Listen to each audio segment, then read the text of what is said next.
ರಾಜ್ಯದಲ್ಲಿ ಆಡಳಿತವನ್ನು ನಡೆಸ್ತಾ ಇರ್ತಕ್ಕಂಥ ಕಾಂಗ್ರೆಸ್ ಸರ್ಕಾರದ 1 ವರ್ಷವನ್ನು ಪೂರೈಸಿರ್ತಕ್ಕಂಥ ಕಾಂಗ್ರೆಸ್ನ ಮುಖ್ಯಮಂತ್ರಿಗಳು ಉಪಮುಖ್ಯಮಂತ್ರಿಗಳ ಸಂಭ್ರಮದ ಸಂದರ್ಭ ಇದು. ಮುಖ್ಯಮಂತ್ರಿಗಳು ಹೇಳಿದ್ದಾರೆ, ಯಾಕ್ರಪ್ಪ ಮುಖ್ಯಮಂತ್ರಿಗಳು ಹೇಳಿದ್ದಾರೆ,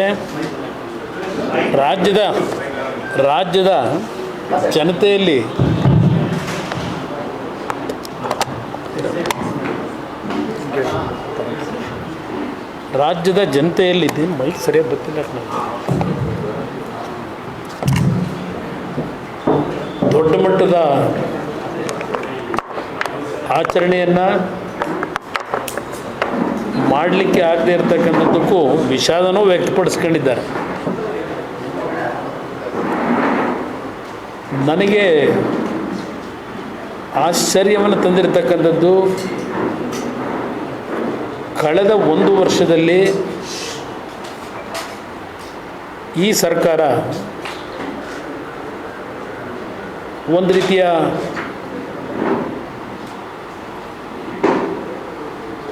ಇದು ನಮ್ಮ ICUನಲ್ಲಿದ್ದಂಥ ಸರ್ಕಾರ ಇದು. ಕಳೆದ 1 ವರ್ಷದ ಈ ಸರ್ಕಾರದ ಆಡಳಿತ ICUಯಲ್ಲಿದ್ದಂಥ ಸರ್ಕಾರ ಇದು. ಆ 5 ಗ್ಯಾರಂಟಿಗಳನ್ನು ಹೊರತುಪಡಿಸಿ ಈ ಸರ್ಕಾರದ ಸಾಧನೆಗಳು ಇನ್ನೇನಿದೆ, 5 ವರ್ಷಗಳ ಗ್ಯಾರಂಟಿಯ ಯೋಜನೆಯ ಬಗ್ಗೆ ಪ್ರತಿದಿನ ಜಾಹೀರಾತುಗಳ ಮುಖಾಂತರ ಪ್ರಚಾರ ಮಾಡಿದಂಥದ್ದು ಒಂದು ಸಾಧನೆ. ಕೇಂದ್ರ ಸರ್ಕಾರದ ವಿರುದ್ಧ ಪ್ರತಿನಿತ್ಯ ಸಂಘರ್ಷವನ್ನು ಮಾಡಿದಂಥ ಮತ್ತೊಂದು ಸಾಧನೆ. ಕಳೆದ 1 ವರ್ಷದಲ್ಲಿ ನಾಡಿನ ಜನತೆ ಅತ್ಯಂತ ಒಂದು ಬರಗಾಲವನ್ನು ರೈತ ಕುಟುಂಬಗಳು ಎದುರಿಸಿರ್ತಕ್ಕಂಥ ಸಂದರ್ಭದಲ್ಲಿ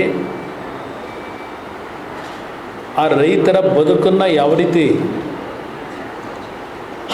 ಅವರಿಗೆ ಧೈರ್ಯ ತುಂಬತಕ್ಕಂಥ ಕೆಲಸ ಮಾಡಿದ್ದಾರೆ, ಅದು ಸಹ ಎಲ್ಲೂ ಕಾಣಲೇ ಇಲ್ಲ. ಇವತ್ತು ಸಹ ಒಬ್ಬ ರೈತ ಗದಗ್ನಲ್ಲೋ ಎಲ್ಲೋ ಒಂದು ಕಡೆ ಉತ್ತರ ಕರ್ನಾಟಕದಲ್ಲಿ ಆತ್ಮಹತ್ಯೆಗೆ ಶರಣಾಗಿದ್ದಾನೆ. ಬೆಳಗ್ಗೆ ನಾನು ಮಾಧ್ಯಮದಲ್ಲಿ ಗಮನಿಸ್ತಾ ಇದ್ದೆ. ಆತ್ಮಹತ್ಯೆಗಳು ಒಂದು ಕಡೆ ಪ್ರಾರಂಭ ಆಗಿದೆ.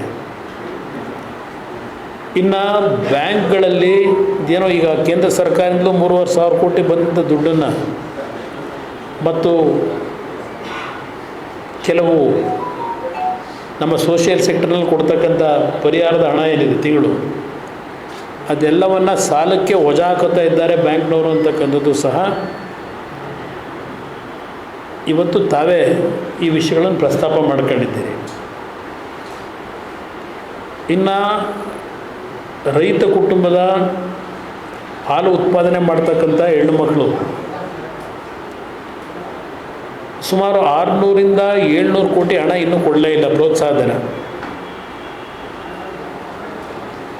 ಜೊತೆಗೆ ಹಲವಾರು ಇಲಾಖೆಗಳಲ್ಲಿ 2 ತಿಂಗಳು 3 ತಿಂಗಳು 4 ತಿಂಗಳು ಸಂಬಳನೇ ಕೊಟ್ಟಿಲ್ಲ.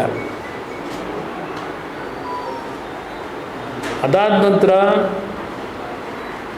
ಈ ಸರ್ಕಾರ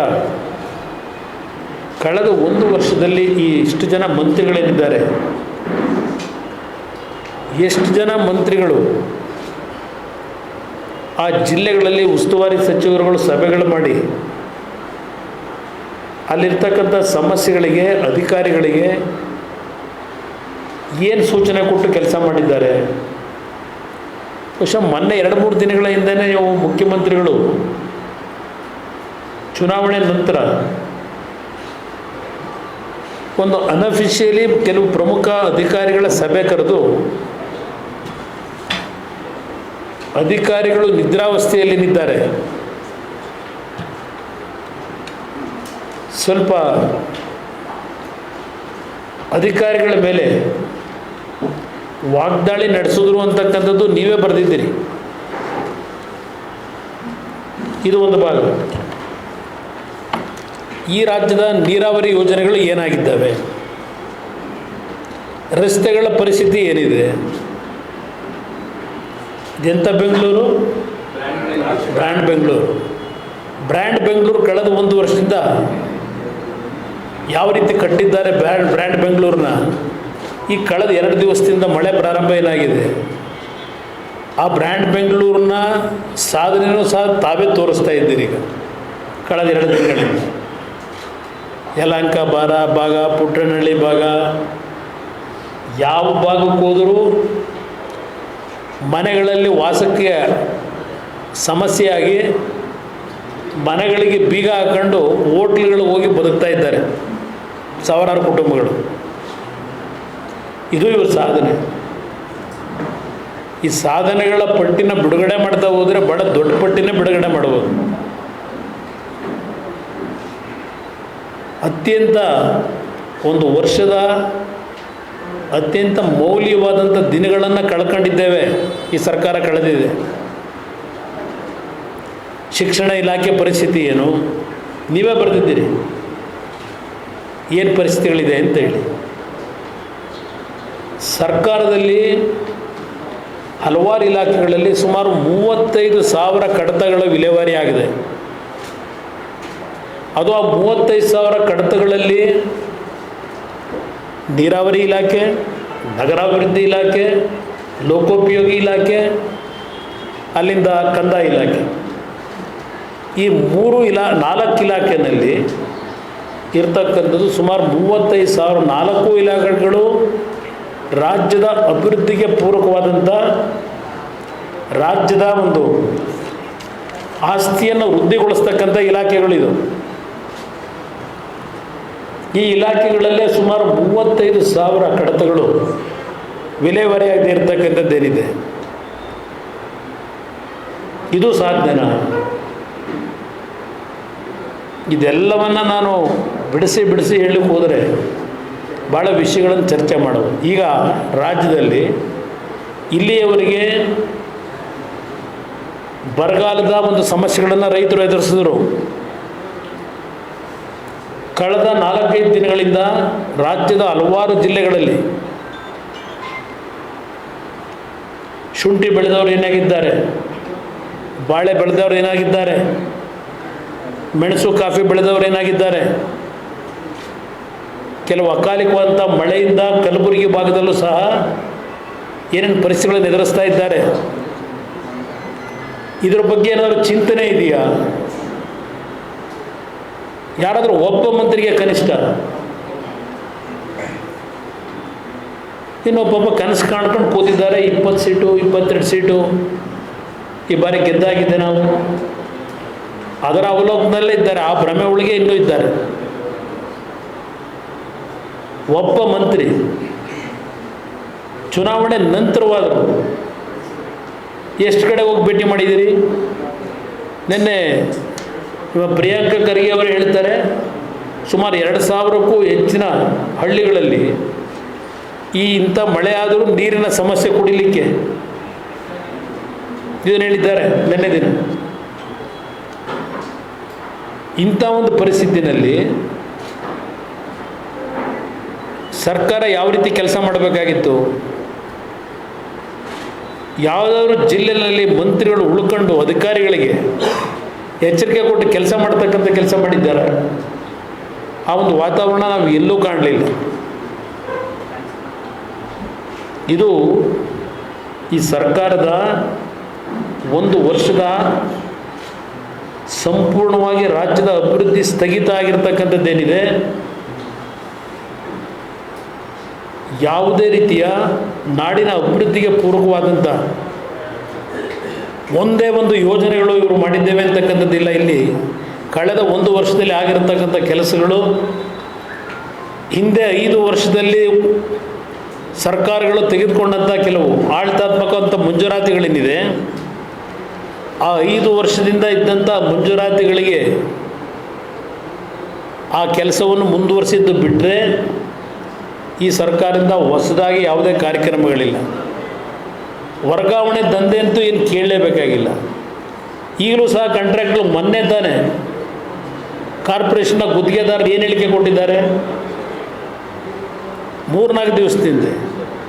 ಇನ್ನು ವರ್ಗಾವಣೆಗೆ ಅದೆಂಥದ್ದು ಹೊಸ, ಅದಕ್ಕೇನು ಹೇಳ್ತೀರಿ, ಸೈನು ಅಂದರೆ ಹೊಸದಾಗಿ ಸನ್ನೆ ಅಂತ ಕರೀತೀರೋ ಏನಂತ ಕರೀತೀರಿ ಅದಕ್ಕೆ, ಆ ಸಿಂಬಲ್ಲು ವರ್ಗಾವಣೆಗೆ ಅದೆಂಥದ್ದು CRS ಫಂಡ್ ಇತ್ತಲ್ಲ, CRS ಫಂಡನ್ನು ವರ್ಗಾವಣೆಗೆ ಸಿಂಬಲ್ ಆಗಿ ಇಟ್ಕೊಂಡ್ರು ಸನ್ನೆ ಕೊಡೋದಕ್ಕೆ. ವರ್ಗಾವಣೆ CSR ಫಂಡನ್ನ ಯಾವ ರೀತಿ ಆ CSR ಹೆಸರು ಹೇಳಿ ವರ್ಗಾವಣೆಗೆ ಮಾಹಿತಿಗಳನ್ನು ಸಂಗ್ರಹ ಮಾಡಬೇಕು ಅಂತಕ್ಕಂಥದ್ದಕ್ಕೂ ಒಂದು ಹೊಸ ಸಾಧನೆ ಮಾಡ್ಕೊಂಡ್ರು. ಅಪಾಯ ಅಂತ ಹೇಳಿದ್ದೀಯಲ್ಲ, ಅದು ಒಂದು ದೊಡ್ಡ ಸಾಧನೆ. ಈ ಸರ್ಕಾರ ಮಾಡಿದ್ದು ಈ ರೀತಿಯ ಸಾಧನೆಗಳು ಬಿಟ್ಟರೆ ನಾಡಿನ ಜನತೆಯ ಬದುಕಿನ ಜೊತೆ ಚೆಲ್ಲಾಟ ಆಡಿದ್ದಾರೆ. ಹಲವಾರು ಕಡೆ ಮನೆಗಳು ಕುಸಿದು ಬಿದ್ದಿದೆ. ಕೆಲವು ಕಡೆ ಕಾರ್ಪೊರೇಷನ್ ಮನೆಗಳು, ನಿಮ್ಮ ಬಹು ಅಂತಸ್ತಿನ ಮನೆಗಳನ್ನು ಕಟ್ಟಿ 2-3 ದಿವಸದಿಂದ ಯಾವುದೋ ಚಾನಲ್ಗಳಲ್ಲಿ ಹೊಡಿತಾ ಇದ್ದೀರಿ. ಮೇಲ್ಗಡೆಯಿಂದ ನೀರು ಸುರಿತಾ ಇರೋದು, ಆ ಮನೆಗಳಲ್ಲಿ ಆ ಮದ್ಯದ ಬಾಟ್ಲುಗಳು ಕ್ಲೀನ್ ಇಲ್ಲದೆ ಇರ್ತಕ್ಕಂಥದ್ದು, ಅವ್ರು ವಾಸ ಮಾಡಲಿಕ್ಕೆ ಸಮಸ್ಯೆ ಇರ್ತಕ್ಕಂಥದ್ದನ್ನು ಅಧಿಕಾರಿಗಳ ಮುಂದೆ ತಂದರೂ ಏನೂ ಪ್ರಯೋಜನ ಆಗಿಲ್ಲ. ಇವತ್ತದು ಎಂಥದ್ದು ಪ್ರದಕ್ಷಿಣೆ ಮಾಡ್ತಾರಂತಲ್ಲ, ನಗರ ಪ್ರದಕ್ಷಿಣೆನ, ಸಿಟಿ ರೌಂಡ್ ನಗರ ಪ್ರದಕ್ಷಿಣೆ ಇವತ್ತು ಎಲ್ಲೋಯ್ತು? ಕಳೆದ ವರ್ಷವೂ ಮಾಡಿದ್ರಿ ನಗರ ಪ್ರದಕ್ಷಿಣೆ. ಕಳೆದ ಬಾರಿನೂ ನಗರ ಪ್ರದಕ್ಷಿಣೆ ಮಾಡಿ ಏನು ಜನರ ಸಮಸ್ಯೆಗೆ ಪರಿಹಾರ ತಂದು ಕೊಟ್ರಿ ಬೆಂಗಳೂರು ನಾಗರಿಕರಿಗೆ? ಎಷ್ಟು ಮನೆಗಳು ಬಿದ್ದೋಗಿದ್ದಾವೆ ಮಾಹಿತಿ ತರಿಸ್ಕೊಂಡಿದ್ದೀರಾ ಈಗ ಮಳೆಯಲ್ಲಿ ಕಳೆದ 1 ವಾರದಿಂದ? ಇದು ಈ ಸರ್ಕಾರದ ವೈಫಲ್ಯಗಳೇನಿದೆ, ಜನಕ್ಕೆ ಬೇಸರ ಆಗಿರ್ತಕ್ಕಂಥದ್ದು ಸತ್ಯ. ಇದೆ ಇವರು ಎಷ್ಟೇ ನಮ್ಮ ಸಾಧನೆ ಅಂತ ಇಲ್ಲಿ ಇವತ್ತಿಂದು ಇಲ್ಲಿ ನಮ್ಮ ಪ್ರೆಸ್ ಕ್ಲಬ್ನಲ್ಲಿ ಮೀಟ್ ದಿ ಪ್ರೆಸ್ಸಲ್ಲಿ ಪಾಪ ಮಾಡ್ಕೊಂಡಿರ್ಬೋದು. ಯಾಕೋ ಈ ಪೆನ್ ಡ್ರೈವ್ ಸಾಧನೆ ಒಂದು ಹೇಳಲಿಲ್ಲ. ಪೆನ್ ಡ್ರೈವ್ ಸಾಧನೆ ನಾನು ಹೇಳ್ಬೋದು ಇವತ್ತು ಅಂತ ಅಂದ್ಕೊಂಡಿದ್ದೆ. ರಾಜ್ಯದಲ್ಲಿ ಅತ್ಯಂತ ವಿದ್ಯುತ್ ಸಂಚಲನವನ್ನು ಮೂಡಿಸಿರ್ತಕ್ಕಂಥ ವಿಶ್ವದಾದ್ಯಂತ ಆ ಒಂದು ವಿಷಯದ ಬಗ್ಗೆ ಏನು ಈ ಸರ್ಕಾರ ಕ್ರಮ ತೆಗೆದುಕೊಂಡಿದೆ ಅಂತಕ್ಕಂಥ ಮಾಹಿತಿನಾದರೂ ಇಡ್ತಾರೇನೋ ಅಂತ ಅಂದ್ಕೊಂಡಿದ್ದೆ ನಾನು. ವಿದ್ಯುತ್ ಸಂಚಾರ ಆಗೋಯ್ತು ಎಲ್ಲ ಕಡೆ ಸಂಚಲನ. ಇದು ನಾನು ಇನ್ನೂ ಎಳಿಲಿಕ್ಕೆ ಹೋಗೋದಿಲ್ಲ, ನಿಮಗೆ ಹಿಂಸೆ ಆಗ್ಬೋದು. ಸರ್ಕಾರ ಸಾಧನೆ ಬಗ್ಗೆ ನಾನು ವೈಯಕ್ತಿಕವಾಗಿ ಅಧಿಕಾರ ನಡೆಸಿದ್ದೇನೆ 2 ಬಾರಿ. ಅದು 10-20 ತಿಂಗಳಿರ್ಬೋದು, 14 ತಿಂಗಳು. ನಾನೇನು ಜಾಹೀರಾತು ಕೊಟ್ಟು ಪ್ರಚಾರ ಪಡೆಯೋಕ್ಕೆ ಹೋಗಲಿಲ್ಲ. ನನಗೂ ಅನುಭವ ಇದೆ. ಈ ಸರ್ಕಾರ ರಾಜ್ಯದ ಜನತೆಯ ತೆರಿಗೆ ಹಣವನ್ನು ಯಾವ ರೀತಿಯಲ್ಲಿ ದುರ್ಬಳಕೆ ಮಾಡ್ಕೊಂಡು ಬರೀ ಜಾಹೀರಾತಿನ ಸರ್ಕಾರವಾಗಿ ಕಳೆದಿದ್ದಾರೆ ಸಮಯ 1 ವರ್ಷ. ಇದು ಜಾಹೀರಾತು ಸರ್ಕಾರ ಅಂತಕ್ಕಂಥದ್ದು ನನ್ನ ಅಭಿಪ್ರಾಯ. ಇದು ಸಾಧನೆ, ಜಾಹೀರಾತಿನ ಸಾಧನೆ. ಇನ್ನು ನಿಮ್ಮೆಲ್ಲರಿಗೂ ಬೇಕಾಗಿರ್ತಕ್ಕಂಥ ಪ್ರಮುಖವಾದ ಸುದ್ದಿ ಗೊತ್ತು ನನಗೆ. ಇದೆಲ್ಲ ಈ ಒಂದು ಸರ್ಕಾರ ಸಾಧನೆ ಇದರ ಬಗ್ಗೆ ಎಲ್ಲ ನೀವು ಏನು ಇಂಟ್ರೆಸ್ಟ್ ಇಲ್ಲ, ಗೊತ್ತು ನನಗೆ. ಇರ್ತಕ್ಕಂಥ ಒಂದು ಕುತೂಹಲ, ಪ್ರತಿದಿನ ಏನು ನಡೀತಾ ಇದೆ, ವಿದ್ಯುತ್ ಸಂಚಲನ ಅಂತಕ್ಕಂಥದ್ದು ಏನು ಹೇಳಿದ್ದೇನೆ, ಅದು ನಿಮ್ಮೆಲ್ಲರಿಗೂ ಬೇಕಾಗಿರ್ತಕ್ಕಂಥ ಪ್ರಮುಖವಾದಂಥ ವಿಷಯ. ನಾನು ಒಪ್ತೀನಿ. ಇವತ್ತು ಪ್ರಜಾವಾಣಿ ಪತ್ರಿಕೆ ನಿಜಕ್ಕೂ ನನ್ನ ಮನಸ್ಸಿಗೆ ನೋವಾಯಿತು.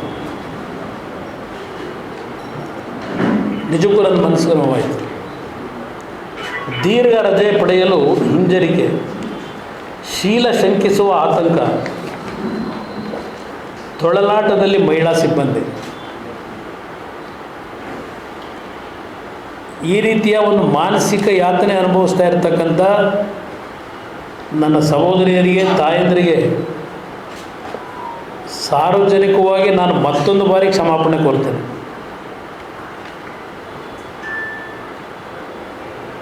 ನಾನು ಅರ್ಥ ಮಾಡ್ಕೋಬೇಡಿ ಅವರ ಮಾನಸಿಕ ಯಾತನೆ, ಅವರ ನೋವುಗಳನ್ನು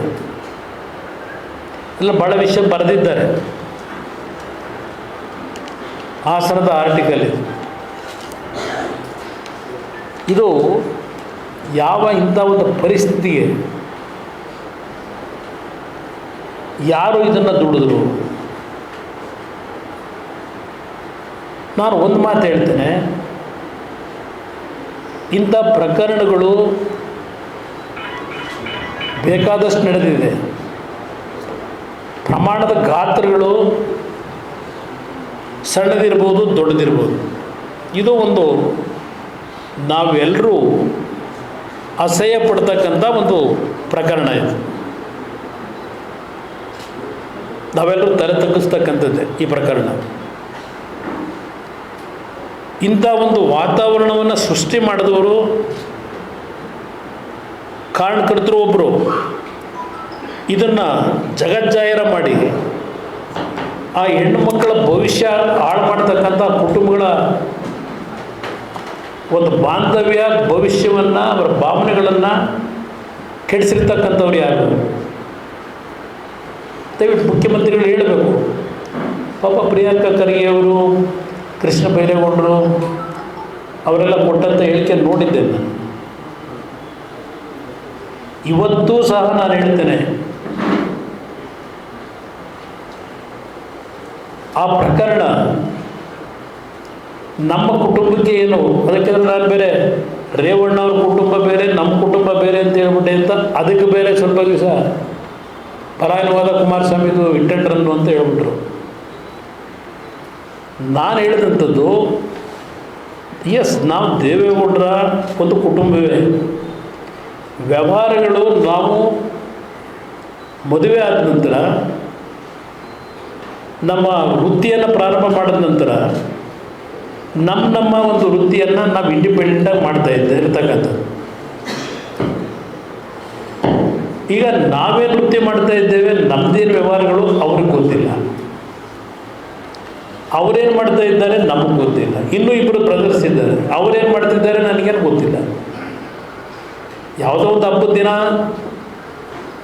ನಮ್ಮ ತಂದೆಯವರ ಒಂದು ಆಸೆ, ಎಲ್ಲ ಸೇರಿ ಒಟ್ಟಿಗೆ ಊಟ ಮಾಡಬೇಕು ಅಂತ ಹೇಳಿ ಒಂದು ಹಬ್ಬದ ದಿವಸ ಒಂದು ಊಟಕ್ಕೆ ಸೇರ್ತಕ್ಕಂಥದ್ದು ಬಿಟ್ಟರೆ ಇದು ಯಾವ ವ್ಯವಹಾರಗಳ ಬಗ್ಗೆ ನಮಗೆ ಅವರು ನಾವು ಚರ್ಚೆ ಮಾಡಲ್ಲ, ನಾವು ಚರ್ಚೆ ಮಾಡಲ್ಲ.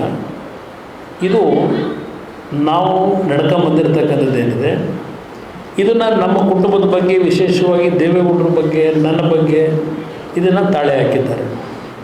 ಪಾಪ ಕೃಷ್ಣ ಇವರು ಪ್ರಿಯಾಂಕಾ ಖರ್ಗೆ ಅವ್ರ ಮನೆ ಹೇಳಿದ್ದಾರೆ, ಅವ್ರ ಕುಟುಂಬದಲ್ಲಿ ಇರ್ತಕ್ಕಂಥವ್ರು ಎಲ್ಲ ರಾಜೀನಾಮೆ ಕೊಡಬೇಕು ಅಂತ, ಎಲ್ಲ ರಾಜೀನಾಮೆ ಕೊಡಬೇಕು ಅಂತ ಹೇಳಿದ್ದಾರೆ. ಪ್ರಿಯಾಂಕಾ ಖರ್ಗೆ ಅವರೇ, ನಿಮ್ಮ ಕ್ಷೇತ್ರದಲ್ಲಿ, ಜಿಲ್ಲೆಯಲ್ಲಿ ಅಮಾಯಕರ ಹುಡುಗರುಗಳನ್ನ ದುಡ್ಡು ವಸೂಲಿಗೆ ಯಾವುದೋ ಟಿ ವಿಗಳಲ್ಲಿ ತೋರಿಸ್ತಾ ಇದ್ರಲ್ಲ, ಪುರುಷರನ್ನ ಬೆತ್ತಲೆ ಮಾಡಿ ಹಿಂಸೆ ಕೊಡ್ತಾ ಇದ್ರಲ್ಲ, ಆ ಟಿ ವಿಗಳಲ್ಲಿ ಬಂತಲ್ಲ, ಅದರ ಪೋಷಕರು ಯಾರು ನಿಮ್ಮ ಜಿಲ್ಲೆಯೊಳಗೆ? ಆ ಕೆಲಸ ಮಾಡಿದಂಥವ್ರು ನಿಮ್ಮ ಹಿಂದೆ ಮುಂದೆ ಓಡಾಡ್ತಕ್ಕಂಥವ್ರು ತಾನೆ. ನಾನು ಆ ಚಿತ್ರ ತೋರ್ಸೋಕ್ಕೆ ಹೋಗಲ್ಲ, ನಿಮಗೆ ಅವಶ್ಯಕತೆ ಇಲ್ಲ. ನೀವೇನು ಮಾಡಿದ್ರಿ? ಆ್ಯಕ್ಷನ್ ತಗೋತೀವಿ ಅಂತ ಹೇಳಿರ್ಬೋದು, ಆದರೆ ನಿಮ್ಮ ಹಿಂದೆ ಮುಂದೆ ಓಡಾಡ್ತಕ್ಕಂಥವ್ರು ಇಂಥ ಏನು ಕೃತ್ಯ ಮಾಡಿದ್ದಾರಲ್ಲ, ನೀವು ಮಾಡಿ ಅಂತ ಹೇಳಿದ್ದೀರಾ? ನೀವು ಮಾಡಿ ಅಂತ ಹೇಳಿದ್ದೀರಾ?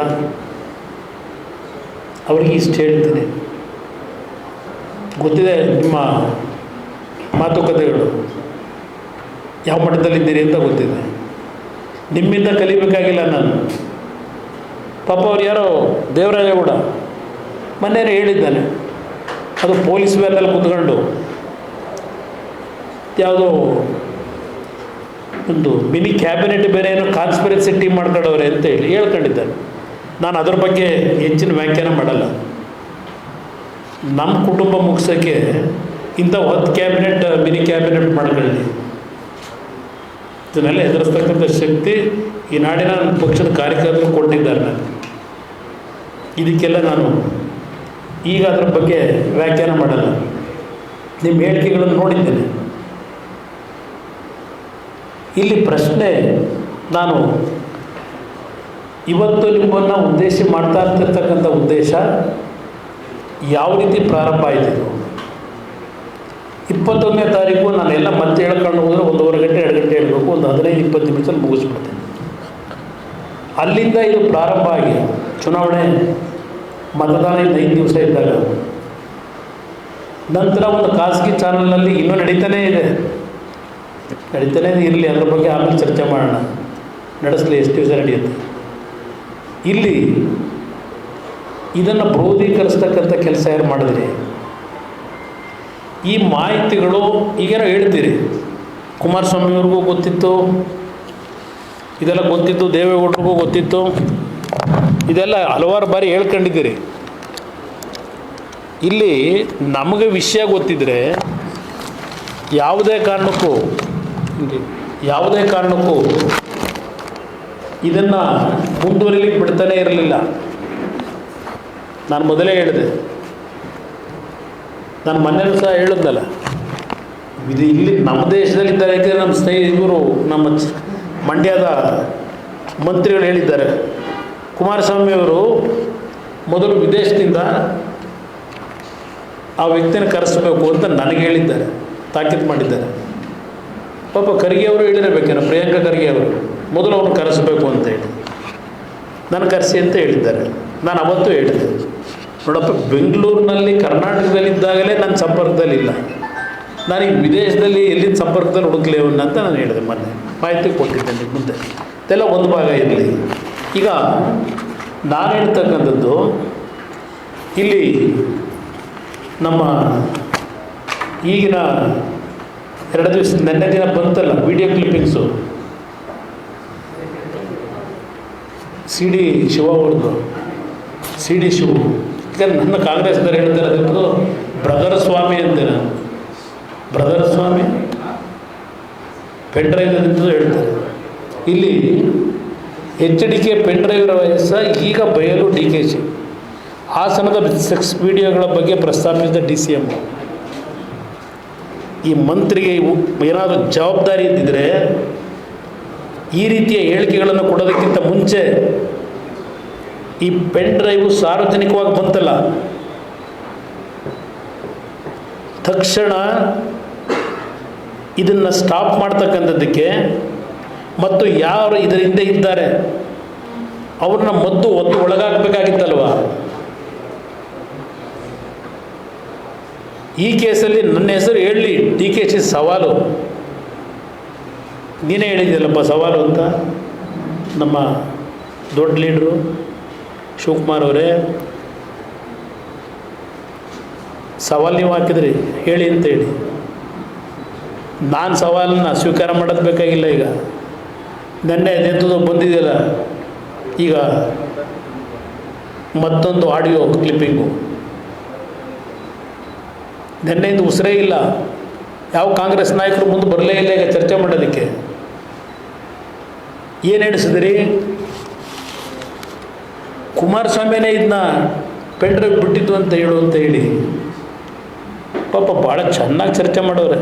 ಅದಂತೂ ತಿರುಪತಿ ವೆಂಕಟರಮಣ ಸ್ವಾಮಿ ಭಕ್ತರಂತವರು ಕಳಿಸಿದ್ದಾರೆ ಮೀಡಿಯೇಟ್ ಮಾಡೋಕ್ಕೆ. ವೆಂಕಟರಮಣ ಅಂತ ನಾನು ಸದ್ಯ ಅಯ್ಯೋ ಅವ್ನು ಜೈಲಿಗೆ ಹಾಕ್ಬಿಟ್ರು, ಬಚಾವಾಗ್ಬಿಟ್ಟೆ ನಾನೀಗ ಅಂತಾರೆ. ಈ ವ್ಯಕ್ತಿನ ಅರೆಸ್ಟ್ ಮಾಡೋರಲ್ಲ ಯಾರು? ದೇವರಾಜೇಗೌಡ. ಇಲ್ಲಿ ನೋಡ್ಬೇಕು ನೀವು, ಈ ಸರ್ಕಾರ ಬಹುಶಃ ಸಿದ್ದರಾಮಯ್ಯ ಹೇಳ್ತೀನಿ, ಅವ್ರದ್ದು ಇನ್ನೊಂದು ಸಾಧನೆ ಮರೆತುಬಿಟ್ಟು ಅವ್ರು ಹೇಳೋದನ್ನ. ಈ ಸರ್ಕಾರ ಸೆಕ್ಷನ್ 376 ಸರ್ಕಾರ ಅಂತಲೂ ಒಂದು ಹೇಳ್ಬೇಕು ನೀವು. ಇವರು ವಿರುದ್ಧ ಯಾರು ಮಾತಾಡಿದ್ರು ಹಾಕು 376 ಸೆಕ್ಷನ್ ಅಲ್ವೇ? ಅದಕ್ಕೆ ಈ ಸರ್ಕಾರದ ಇನ್ನೊಂದು ಸಾಧನೆ, ಇನ್ನು ಮುಂದಿನ ದಿನಗಳಲ್ಲಿ ಯಾರಾದರೂ ಸರ್ಕಾರದ ವಿರುದ್ಧ ಮಾತನಾಡಿದ್ರೆ ಜಡಿ 376 ಸೆಕ್ಷನ್ ಅಂತ ಹೇಳೋದು ನಿಮ್ಮ ಕಾರ್ಯಕ್ರಮ. ಅವ್ರಿಗೆ ಜೀವಾವಧಿ ಶಿಕ್ಷೆ ಆಗಬೇಕು, ಮರಣದಂಡನೆ ಆಗಬೇಕು. ಇದು 376 ಸೆಕ್ಷನ್ ಸರ್ಕಾರ ಇದೆ. ನಾನು ಅವತ್ತು ಹೇಳಿದೆ SIT ತನಿಖೆ ಅಂತ ಹೇಳಿ. ಇಲ್ಲಿ ಅದೇ ಇದರ ಬಗ್ಗೆ ಇಲ್ಲಿ ದೇವರಾಜೇಗೌಡ ಒಂದು ದೊಡ್ಡ ಹಿಸ್ಟ್ರಿ ಇದೆ. ನಾನಿಲ್ಲ ಅವ್ರ ಪರವಾಗಿ ಅಡ್ವೊಕೇಟ್ ಮಾಡೋಕ್ಕೆ ಹೇಳ್ತಾ ಇಲ್ಲ. ಇಲ್ಲಿ ಈ ಸರ್ಕಾರದ ನಡವಳಿಕೆ ಏನಿದೆ ಇದನ್ನು ನಿಮ್ಮ ಮುಂದೆ ಇಡ್ತಾ ಇದ್ದೇನೆ. ದೇವರಾಜೇಗೌಡರಿಗೂ ರೇವಣ್ಣವ್ರಿಗೂ ಒಂದು ಭಾಗ ಇರಲಿ. ಈ ವ್ಯಕ್ತಿ 28ನೇ ತಾರೀಕು ಒಂದು ಕೇಸ್ ಹಾಕೊಂಡವ್ರೆ, 28 ಮಾರ್ಚಲ್ಲಿ. ಯಾರು ಇವ್ರ ಮೇಲೆ ಈಗ ಅತ್ಯಾಚಾರದ ಆಪಾದನೆ ಮಾಡಿ ಇವತ್ತು ಪಾಪ ಯಾವುದು ಖಾಸಗಿ ಚಾನಲಲ್ಲಿ ಹಿಂದಿನ ದಿವಸ ಕೂರಿಸ್ಕೊಂಡು ಹೆಣ್ಮಗಳ ಕೈಯಲ್ಲಿ ಚರ್ಚೆ ಮಾಡಿಸಿ ಇದೆಲ್ಲ ಸ್ಟೋರಿ ಬಿಲ್ಡಪ್ ಮಾಡಿಸಿ ಮಾಡ್ಕೊಂಡು ಆಮೇಲೆ ಅತ್ಯಾಚಾರ ಮಾಡೋಕ್ಕೆ ಬಂದ ಅಂತೇಳಿ ಕೇಸ್ ಹಾಕ್ಸ್ಕೊಂಡು ಅದ್ರ ಮೇಲೆ ಈಗ ಅರೆಸ್ಟ್ ಮಾಡಿದ್ದಾರೆ 376 ಈ ವ್ಯಕ್ತಿ ಮೇಲೆ. ಈ ವ್ಯಕ್ತಿ 28ನೇ ತಾರೀಕು ಒಂದು ಆ ಹೆಣ್ಮಗಳ ಮೇಲೆ ಕಂಪ್ಲೇಂಟ್ ಕೊಟ್ಟಿದ್ದಾನೆ ಹನಿ ಟ್ರ್ಯಾಪ್ ವಿಷಯದಲ್ಲಿ, ಇಲ್ಲೇ ಹೆಬ್ಬಾಳು ಪೊಲೀಸ್ ಸ್ಟೇಷನಲ್ಲಿ. ಅದಾದ ನಂತರ ಈ ಒಂದು ಹೆಣ್ಮಗಳೇನಿದ್ದಾಳೆ ಅವಳ ಗಂಡ ಅಂತಕ್ಕಂಥವ್ರು ಈ ವ್ಯಕ್ತಿ ಮೇಲೆ ಒಂದು PCR ಆ್ಯಕ್ಟ್ ಹಾಕಬೇಕು ಅಂತೇಳಿ ನನ್ನ ಏನೋ ಬೈದ ಅಂತೇಳಿ ಒಂದು ಕಂಪ್ಲೇಂಟ್ ಕೊಟ್ಟರು. ಅಲ್ಲಿ ಹೊಳೆನರಸೀಪುರದಲ್ಲಿ ನನ್ನ ಮರ್ಡರ್ ಮಾಡಿಸ್ತೀನಿ ಅಂದರು, ಹಂಗಂದ್ರು ಇದ್ರಂದು. ಅವನೇನು ಕೊಡ್ತಾನೆ, ಅವನು ಯಾವತ್ತು ಕೊಡ್ತಾನೆ, 30ನೇ ತಾರೀಕು ಕೊಡ್ತಾನೆ, ಮಾರ್ಚ್ 30. ನಂತರ 1ನೇ ತಾರೀಕು ಹೆಣ್ಮಗಳು ಒಂದು ಹೇಳಿಕೆ ಕೊಟ್ಟಿದ್ದಾಳೆ. ಇಲ್ಲೆಲ್ಲ FIR ಎಲ್ಲ ತರಿಸಿಟ್ಟಿದ್ವಿ. ಈ ಹೆಣ್ಮಗಳು 1 ಏಪ್ರಿಲ್ ಅದೇನೋ ಕಾರಲ್ಲಿ ಹಾಸನದಲ್ಲಿ ಯಾವುದೋ ರಸ್ತೆಗಳಲ್ಲಿ ಓಡಾಡಿಸಿ ನನ್ನ ಕೈ ಮುಟ್ದ ಏನೋ ಮೈ ಮುಟ್ದ ಅಂತೇಳಿ. ಈಗ ರೇವಣ್ಣವ್ರ ಮೇಲೂ ಅದೇ ತಾನೇ ಕೇಸ್ ಹಾಕಿರೋದು, ಲೈಂಗಿಕ ದೌರ್ಜನ್ಯ ಮೈ ಮುಟ್ದ ಅದಂತೂ ಹೇಳ್ದ ಅಂತೇಳಿ ಈ ಸರ್ಕಾರದ ಅಧಿಕಾರಿಗಳು. ಇದು 1ನೇ ತಾರೀಕು ಕೇಸ್ ಆಗಿರೋದು, FIR ಹಾಕಿರೋದು ಈ ದೇವರಾಜೇಗೌಡರ ಮೇಲೆ. 1ನೇ ತಾರೀಕಿಂದ ಈಗ ಅರೆಸ್ಟ್ ಆಗಿದೆ ಯಾವತ್ತು 60 ದಿವಸ. ಈಗ ಯಾವ್ದು ಮೇ ಎಷ್ಟನೇ ತಾರೀಕು ಅರೆಸ್ಟ್ ಆಗಿದ್ದು? ಏಪ್ರಿಲ್ 1ಕ್ಕೆ ಆ ಹೆಣ್ಣುಮಗಳು ಕಂಪ್ಲೇಂಟ್ನ ಕೊಟ್ಟಿರೋದು. ಸೆಕ್ಷನ್ಗಳು ಇರೋದು ಅವತ್ತಿನ ಸೆಕ್ಷನ್ ಬೇರೆ. ಆಮೇಲೆ ಈ ವ್ಯಕ್ತಿ ಈ ಕಾರ್ತಿಕ್ ಅಂತಕ್ಕಂಥವ್ರು ಮೂಲ ಏನಿದ್ದಾನೆ ಅವನು ಈ ಖಾಸಗಿ ಚಾನಲ್ಗೆ ಹೋಗೊಂದು, ಖಾಸಗಿ ಚಾನಲ್ ಎಲ್ಲರಿಗೂ ಕೊಟ್ಟ, ಬಹುಶಃ ಒಂದು ವಿಡಿಯೋ ಕ್ಲಿಪ್ಪಿಂಗ್ ಬಿಟ್ಟ ಅವನು. ನಾನು ದೇವರಾಜೇಗೌಡರು ಒಬ್ಬರಿಗೆ ಬಿಟ್ಟು ಇನ್ಯಾರಿಗೂ ಇಂಥದ್ದು ನಮ್ಮ ಪೆನ್ ಡ್ರೈವ್ ಕೊಟ್ಟಿಲ್ಲ ಅಂತ ಆ ಹೇಳಿಕೆಯನ್ನು ಕೊಟ್ಟ ನಂತರ ಬಹುಶಃ ದೇವರಾಜೇಗೌಡರು ನಿಮ್ಮ ಪ್ರೆಸ್ ಕ್ಲಬ್ಗೆ ಬಂದು 1-2 ಸಣ್ಣ ಕ್ಲಿಪ್ಪಿಂಗ್ ನಿಮ್ಮ ಮುಂದೆ ಬಿಟ್ಟಿದ್ರು. ಅದು ಬಿಟ್ಟ ನಂತರ ಈ ಕೇಸ್ ಹಾಕ್ಸಿದ್ರು. ಆ ಹೆಣ್ಮಗಳ ಕೈಯಲ್ಲಿ ಮತ್ತೆ ಕರೆಸಿ ಯಾರು ಕರ್ಕೊಂಬಂದ್ರು ಬೆಂಗಳೂರಿಗೆ, ಹೆಣ್ಮಗಳನ್ನ ಕರ್ಕೊಂಬರ್ಬೇಕಾದ್ರೆ ಎಷ್ಟು ಕೊಟ್ಟರು, ಕೇಸ್ ಎಲ್ಲ ಹಾಕ್ತಾರೆ. ಹೊಳೆನರಸೀಪುರದಲ್ಲಿ ಹಾಕಿದ್ದಲ್ಲ, ಯಾರೋ ದುದ್ದ ಇನ್ಸ್ಪೆಕ್ಟರ್ ಕೈಯಲ್ಲಿ ಹಾಕಿಸ್ತಾರೆ. ಅಲ್ಲಿಂದ ಅಲ್ಲೆಲ್ಲೋ ಯಾವುದೋ ಹಿರಿಯೂರ ಹತ್ರ ಅರೆಸ್ಟ್ ಮಾಡಿ ಕರ್ಕೊಂಬಂದ್ರಪ್ಪ. ಅತ್ಯಾಚಾರ 376 ಅಂತ, ಅದಕ್ಕೆ ಹೇಳಿದೆ 376 ಸರ್ಕಾರ ಇದು ಅಂತ. ರೇವಣ್ಣ ಅವ್ರ ಕೇಸು ಇದೇ ಹೊಳೆನರಸೀಪುರದಲ್ಲಿ ಒಂದು ಕೇಸ್ ದಾಖಲೆ ಮಾಡ್ಕೊಂಡಲ್ಲ. ಹೊಳೆನರಸೀಪುರದಲ್ಲೇ ಹೆಣ್ಮಗಳು ಕಂಪ್ಲೇಂಟ್ ಕೊಡಲಿಲ್ಲ. ಆ ಹೆಣ್ಮಗಳನ್ನ ಹೊಳೆನರಸೀಪುರದಿಂದ ಬೆಂಗಳೂರು ಕರ್ಕೊಂಬಂದವ್ರು ಯಾರು? ಬೆಂಗಳೂರು ಕರ್ಕೊಂಬಂದು ಹೇಳೋರಲ್ಲ ಈಗ ನಮ್ಮ CD ಶಿವು ನೆನ್ನೆ ಮಗಲಿ ನೋಡು ಹಾಕಿದ್ರಲ್ಲ ನೀವು, CD ಶಿವು ಹೇಳೋರಲ್ಲ ನೆನ್ನೆ. ಆ ಹೆಣ್ಣು ಮಗಳನ್ನು ಕರ್ಕೊಂಬಂದವ್ರು ಯಾರು ಬೆಂಗಳೂರು ನಗರಕ್ಕೆ? ಯಾವ ಪೊಲೀಸ್ ಕಚೇರಿನಲ್ಲಿ ಟೈಪ್ಡ್ ಲೆಟರ್ನ ರೆಡಿ ಮಾಡಿದ್ರಿ ಕಂಪ್ಲೇಂಟ್ದು? ಸ್ವಲ್ಪ DG ಹೇಳಬೇಕು ಅಲೋಕ್ ಮೋಹನ್. ನಾನು ಅವ್ರನ್ನ 14 ತಿಂಗಳು ಮುಖ್ಯಮಂತ್ರಿ ಇದ್ದಾಗ ಕಮಿಷನರು ಮಾಡಲಿಲ್ಲ ಬೆಂಗಳೂರು ನಗರಕ್ಕೆ ಅಂತ. ಪಾಪ ಈಗ ನೀವು ಒಬ್ಬರು ನಮ್ಮ ಕುಟುಂಬದ ದ್ವೇಷ ತೀರ್ಸಕ್ಕೆ ಹೊಟ್ಟಿದ್ದವರು, ಕಮಿಷನರ್ ಮಾಡಲಿಲ್ಲ ಅಂತ. ನಿಮ್ಮ ಕಚೇರಿ ಒಳಗೆ ಅಂತ ಹೇಳ್ತಾವ್ರಪ್ಪ, ಗೊತ್ತಿಲ್ಲ. ನಿಮ್ಮ ಕಚೇರಿಯಲ್ಲಿ ಕೂತ್ಕೊಂಡು ಟೈಪ್ ಮಾಡಿ ಆ ಹೆಣ್ಮಗಳ ಕೈಲಿ ಪಾಪ ಅವಳಿಗೆ ನಮ್ಮ ಅಡ್ವೊಕೇಟ್ ಹೇಳಿದ್ರು, ಲೈಂಗಿಕ ದೌರ್ಜನ್ಯ ಅನ್ನೋ ಒಂದು ಪದ ಹೆಣ್ಮಗಳ ಕೈಲಿ ಹೇಳಿಸ್ಬಿಡಿ ಅಂತ ಕೋರ್ಟಲ್ಲಿ. ಲೈಂಗಿಕ ದೌರ್ಜನ್ಯ ಅನ್ನೋ ಒಂದು ಪದ ಹೆಣ್ಮಗಳು ಹೇಳ್ಬಿಡಲಿ. ಇಲ್ಲಿ ರೆಡಿ ಮಾಡಿ ಇಂಗ್ಲೀಷ್ ಟೈಪ್ ಇದನ್ನು ಅಲ್ಲಿಗೆ FIR ಮಾಡ್ಕೊಳ್ಳಿ ಅಂತ ಕಳಿಸ್ತಾರೆ. ಪೊಲೀಸ್ ಇನ್ಸ್ಪೆಕ್ಟ್ರ್ ಇಲ್ಲಿಗೆ ಬರ್ತಾನೆ,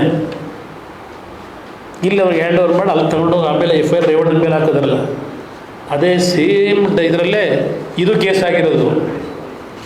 ಅವ್ರ ಮೇಲೆ ಭಾಳ ಕೇಸ್ಗಳಿವೆ ಅಂದರೆ ನಾನು ಅದೆಲ್ಲ ನೋಡೋಕ್ಕೆ ಹೋಗಿಲ್ಲ.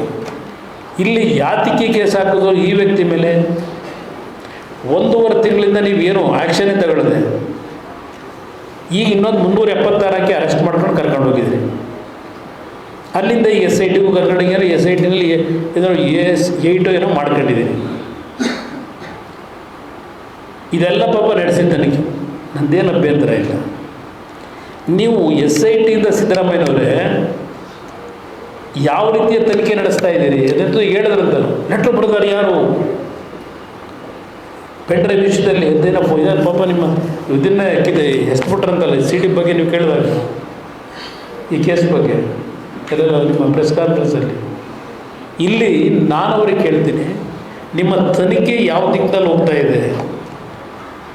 ಏಪ್ರಿಲ್ 22ನೇ ತಾರೀಕು ಈ ಪೆಂಡ್ರೈವ್ 21 ರಾತ್ರಿ ಬಂದ ಮೇಲೆ ಇದರ ಮೂಲ ಯಾರ್ಯಾರಿದ್ದಾರೆ ಅಂತೇಳಿ ಒಂದು 4 ಜನದ ಮೇಲೆ ಕಂಪ್ಲೇಂಟ್ ಕೊಟ್ರಲ್ಲ ಎಲೆಕ್ಷನ್ ಏಜೆಂಟು. ಈ ಕ್ಷಣದವರೆಗೆ ಅವ್ರ ಬಗ್ಗೆ ಏನು ಆ್ಯಕ್ಷನ್ ತೊಗೊಂಡಿದ್ದೀರಿ? ಇಲ್ಲಿ ಯಾವುದೋ ಕಿಡ್ನ್ಯಾಪ್ ಕೇಸಲ್ಲಿ ಅಂತ ಹೇಳಿ ಸುಮಾರು 8 ಜನ ಕರ್ಕೊಂಬಂದು ಅಫಿಷಿಯಲಿ ಯಾರ್ಯಾರಿಗೆ ಎಷ್ಟೆಷ್ಟು ಹಿಂಸೆ ಕೊಟ್ಟು, ಯಾರ್ಯಾರಿಗೆ ಚಿತ್ರಹಿಂಸೆ ಕೊಟ್ಟು ಬಾಯ್ಬಿಡು ಹೀಗೆ ಹೇಳು ಅಂತ ಹೇಳಿಸ್ತಾ ಇದ್ದೀರಿ.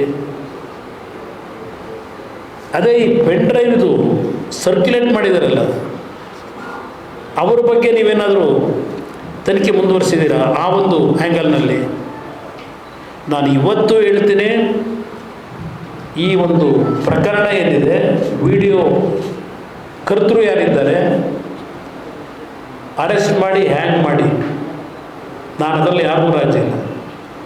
ಯಾರೋ ಈ ಒಂದು ವಿಡಿಯೋ ಮಾಡಿರ್ತಕ್ಕಂಥ ಕರ್ತೃ ಇದ್ದರೆ ಇರ್ತಕ್ಕಂಥವ್ರು ಯಾರಿದ್ದಾರೆ, ನೀವು ಶಿಕ್ಷೆ ಕೊಡ್ತಕ್ಕಂಥದ್ರಲ್ಲಿ ಸಂಪೂರ್ಣವಾಗಿ ನಮ್ಮ ಸಹಕಾರ ಇದೆ. ನೀವು ಇಲ್ಲಿ ನಾನು ಒಂದು ಹೇಳ್ತೀನಿ, ನಾನು ಬೆಳಗ್ಗೆ ಪೇಪರ್ಗಳು ಹಳೆದೆಲ್ಲ ತೆಗೆದು ನೋಡ್ತಾ ಇದ್ದೆ. ಪ್ರಜ್ವಲ್ ವಿರುದ್ಧ ಲುಕ್ಔಟ್ ನೋಟಿಸು, ಬೆನ್ನಲ್ಲೇ ರೇಪ್ ಕೇಸು. ಫಸ್ಟ್ ನೋಟಿಸ್ ಕೊಟ್ಟಿದ್ದು ಬೇರೆ, ರೇವಣ್ಣ ಮತ್ತು ಪ್ರಜ್ವಲ್ ಮೇಲೆ ಒಳಯನಸ್ಪುರದಲ್ಲಿ ಮೊದಲು ದಾಖಲೆ ಮಾಡ್ಕೊಂಡಿದ್ದ FIR ಅದೆಲ್ಲ ಹೇಳಲಿಕ್ಕೆ ಹೋಗೋದಿಲ್ಲ. ಅದಾದ ನಂತರ ಈ ರೇಪ್ದು ಹಾಕಿದ್ರಲ್ಲ, ಯಾಕೆ ಹಾಕಿದ್ರು? ನಂತರ ಸೆಕೆಂಡ್ ಇದು ಇಲ್ಲಿದೆ ನೋಡಿ ನಿಮ್ಮ ಪಾಯಿಂಟು. ಯಾವ ದೇವರಾಜೇಗೌಡ ನಿಮ್ಮ ಶಿವರಾಮೇಗೌಡ ಮಾತಾಡಿದ್ರಲ್ಲ ಫೋನ್ ಮಾಡಿ, ಹಲೋ ಎಲ್ಲಿದೆಯಪ್ಪ ಅಂತ ಕೇಳಿದ್ರಲ್ವೇ, ಅಣ್ಣ ನಾನು ಎಲ್ಲೆಲ್ಲೋ ಹೊಸಕೋಟೆ ರೋಡಲ್ಲಿದ್ದೀನಿ, ಮನೆ ಅಲ್ಲಣ್ಣ. ಎಷ್ಟೊತ್ತಾಯ್ತು ಇಲ್ಲಿ ಬರೋಕ್ಕೆ ಸದಾಶಿವನಗರಕ್ಕೆ ಅಂತ? ಎಲ್ಲಿಗೆ ಸದಾಶಿವನಗರಕ್ಕೆ ಎಲ್ಲಿಗೆ ಕರೆದಿದ್ದವರು? ಯಾರ ಮನೆ ಕರೆದ್ರು? ಸದಾಶಿವನಗರಕ್ಕೆ ಬರೋಕ್ಕೆ ಎಷ್ಟೊತ್ತು ಬೇಕು ಅಂತೇಳಿ ಯೋಚನೆ ಮಾಡಿ. ಸದಾಶಿವನಗರದಲ್ಲಿ ಇರೋರು ಯಾರು? ಏನು ಕುಮಾರಸ್ವಾಮಿ ಇರೋದ ಸದಾಶಿವನಗರದಲ್ಲಿ? ಇದೇ ನಮ್ಮ CD ಶಿವ ತಾನೆ. ಆಮೇಲೆ 1.5 ಗಂಟೆ ಆಯ್ತದೆ ಅಂತ ಪಾಪ ಹೇಳೋರೆ. ಆಯಿತು ಹೋಗಲಿ, ಈಗ ಸರಿ ತಗೋ ಇಲ್ಲಿ DK ಅವ್ರು ಮಾತಾಡ್ತಾರೆ ಅಂತ ಕೊಟ್ರಲ್ವ, ಅದು ಏನು ಮ್ಯಾನಿಪುಲೇಟ್ ಆಯಿತು ಫೋನ್ ಕಾನ್ವರ್ಸೇಷನ್ನು, DK ಮಾತಾಡ್ತಾರೆ ಅಂತ ಕೊಟ್ಟವ್ರೆ. ಆಗ ಅಣ್ಣ ನಾನು ಈಗ ನನ್ನ ಪಾಪ ಕೇಳೋರು ಇವರು ದೇವರಾಜೇಗೌಡರು.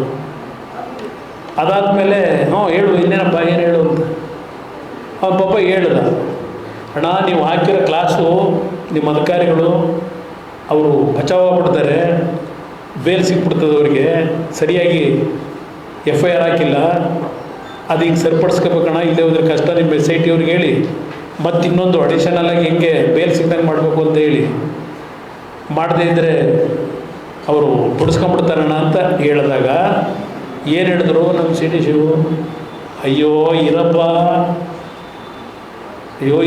ಇದು ಮಾಡಿಸ್ಬೇಕಾದ್ರೇ ಇದೇನು ಡೈಲಾಗ್ ಅಂತ ಇಲ್ಲೆಲ್ಲ ಬರ್ಕೊಂಡಿದ್ದೆ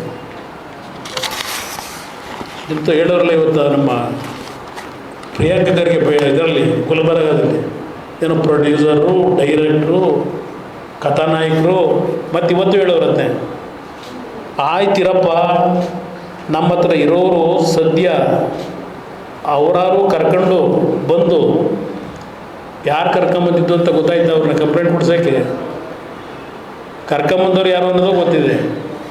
ಕರ್ಕೊಂಡು ಬಂದು ಧೈರ್ಯವಾಗಿ ಹೇಳಿಸಿದ್ದೀವಲ್ಲ ಅಂತೇಳಿ ಮತ್ತೆ ಹೇಳಿದ್ದಾರಲ್ಲ ಅಂತಾರೆ. ಸಡನ್ನಾಗಿ ಗೊತ್ತಾಗ್ಬಿಡ್ತು. ಹೇಳಿಸಿಲ್ಲ ಅಂದರೆ ನಮ್ಮ ಸಿ ಡಿ ಶಿವು ಹೇಳಿಸಿರೋದಲ್ವ, ಆ ಪದ ಸರಿಯಾಗಲಿಲ್ಲ ಅಂತೇಳಿ ಮತ್ತೆ ಹಂಗೆ ಕಂಟಿನ್ಯೂಟು ಹೇಳಿಸಿದ್ದಾರಲ್ಲ ಅಂತಾರೆ.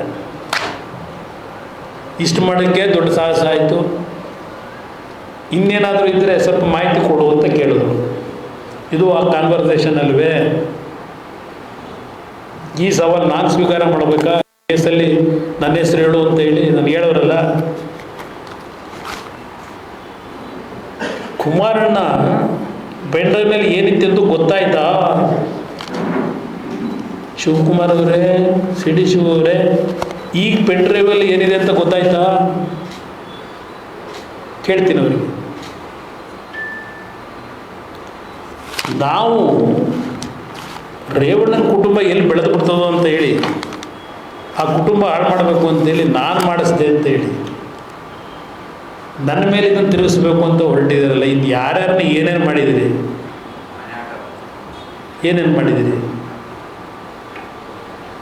ದೇವೇಗೌಡರು ಇನ್ನೂ ಆತ್ಮಹತ್ಯೆ ಮಾಡ್ಕೊಂಡಿಲ್ವಾ? ಶಿವಕುಮಾರ್ ಅವರೇ, ತಾವು ಜೈಲಲ್ಲಿದ್ದಿರಿ, ತಿಹಾರ್ ಜೈಲಲ್ಲಿ. ನೀವು ಜೈಲಲ್ಲಿದ್ದಾಗ ನಿಮಗೆ ಜನ್ಮ ಕೊಟ್ಟ ತಾಯಿ, ನಾನು ಅವತ್ತು ಹೋಗಿ ಆ ತಾಯಿಗೆ ಸಾಂತ್ವನ ಹೇಳಿ ಬಂದೆ.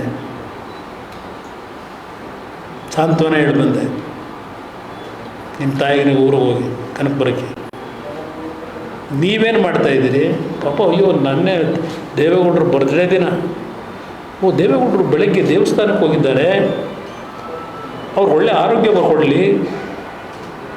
ನೋಡಿದೆ ಆ ಮಾತಿನ ವ್ಯಂಗ್ಯ. ನಾವು ಅವತ್ತು ನಿಮ್ಮ ಕುಟುಂಬದ ಸಾಂತ್ವನ ಹೇಳಲಿಕ್ಕೆ ಹೋದಂಥದ್ದು ಬೇರೆ. ಯಾವಾಗಲೂ ಹೇಳ್ತೀರಿ, ಏನು ತಿಹಾರ್ ಜೈಲಿಗೆ ದೊಡ್ಡ ಸ್ವಾತಂತ್ರ್ಯ ಹೋರಾಟದಿಂದ ಈ ರಾಜ್ಯದ ಅಭಿವೃದ್ಧಿಗೋಸ್ಕರ ಹೋದ್ರಾ ತಿಹಾರ್ ಜೈಲಿಗೆ? ಅಲ್ಲಿಗೂ ಬಂದೆ, ನಿಮ್ಮನ್ನು ಬಂದು ಭೇಟಿ ಮಾಡಿದೆ.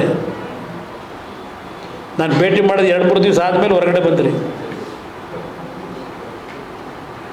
ಕ್ರಿಯೆ ಇರಲಿ, ನಮಗೆಲ್ಲ ಹೇಳೋದು. ಕುಟುಂಬದ ಒಳಜಗಳದಿಂದ ಪ್ರಜ್ವಲ್ ಪ್ರಕರಣ ಬಹಿರಂಗ, ಕುಟುಂಬದ ಒಳಜಗಳದಿಂದ ಬಂತಂತೆ ಬಹಿರಂಗ.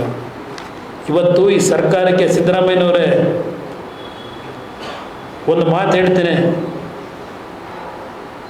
ನಮ್ಮ ಪಕ್ಷದಲ್ಲಿದ್ದಾಗ ನನ್ನ ತಾಯಿಯ ಕೈ ಅನ್ನ ತಿಂದು ಬೆಳೆದಿದ್ದೀರಿ. ಆ ತಾಯಿ ನೋವೇನು ಅನ್ನೋದು ಗೊತ್ತಿದೆ ನನಗೆ.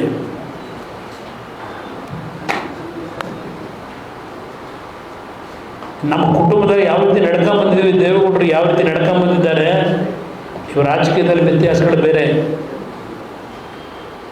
ಈ ಪ್ರಕರಣದಲ್ಲಿ ನಿಮಗೆ ನಿಜಕ್ಕೂ ಈ ರಾಜ್ಯದ ಮುಖ್ಯಮಂತ್ರಿಯಾಗಿ ಪ್ರಾಮಾಣಿಕವಾದ ಜವಾಬ್ದಾರಿಯನ್ನು ನಿರ್ವಹಿಸ್ತೀನಿ ಅಂತಕ್ಕಂಥದ್ದು ನಿಮ್ಮಲ್ಲಿದ್ದರೆ, ಎಲ್ಲಿಂದ ತನಿಖೆ ಪ್ರಾರಂಭ ಆಗಬೇಕಿದು? ಯಾತಕ್ಕೆ ಇದೆಲ್ಲ ಬಂದಿದೆ? ಮೊದಲು 14 ವರ್ಷ ಏನು ಡ್ರೈವರ್ ಆಗಿದ್ದೇನೆ ಅಂತಕ್ಕಂಥದ್ದನ್ನು ಹೇಳ್ಕೊಂಡಿದ್ದಾನಲ್ಲ, ಇವತ್ತಿನವರೆಗೆ ಅವನ ಬಗ್ಗೆ ಏನಾದರೂ ಯಾವ ಮಟ್ಟದ ತನಿಖೆ ಮಾಡೋಣ ಪ್ರಾರಂಭ ಮಾಡಿದ್ರಿ? ಆ ಕುಟುಂಬದೊಳಗೆ ಏನೇನು ನಡೆದಿದೆ ಆ 14 ವರ್ಷದಲ್ಲಿ? ಯಾತಕ್ಕೆ ಈ ರೀತಿಯ ಡೆವಲಪ್ಮೆಂಟ್ ಆಗಿದೆ? ಆ ಪ್ರಜ್ವಲ್ ರೇವಣ್ಣನ ಡ್ರೈವರ್ ಆಗಿ 14 ವರ್ಷದಿಂದ 13 ವರ್ಷದಿಂದ ನನಗೆ ಗೊತ್ತಿಲ್ಲ, ನಾನು ಮುಖ ಈ ಕ್ಷಣದವರೆಗೂ ನೋಡಿಲ್ಲ ಆ ಡ್ರೈವರ್ನ. ಯಾತಕ್ಕೆ ಇಂಥ ಒಂದು ಪ್ರಕರಣಗಳು ಪ್ರಾರಂಭ ಮಾಡಿ ಅವತ್ತು ನಡೆದಂಥ ಘಟನೆಗಳಲ್ಲಿ ಇವಂದೇನೇನು ಪಾತ್ರಗಳಿದೆ? ಈ ಪೆನ್ ಡ್ರೈವ್ ಯಾತಕ್ಕೆ ಬಂದಿದೆ ಇವತ್ತು?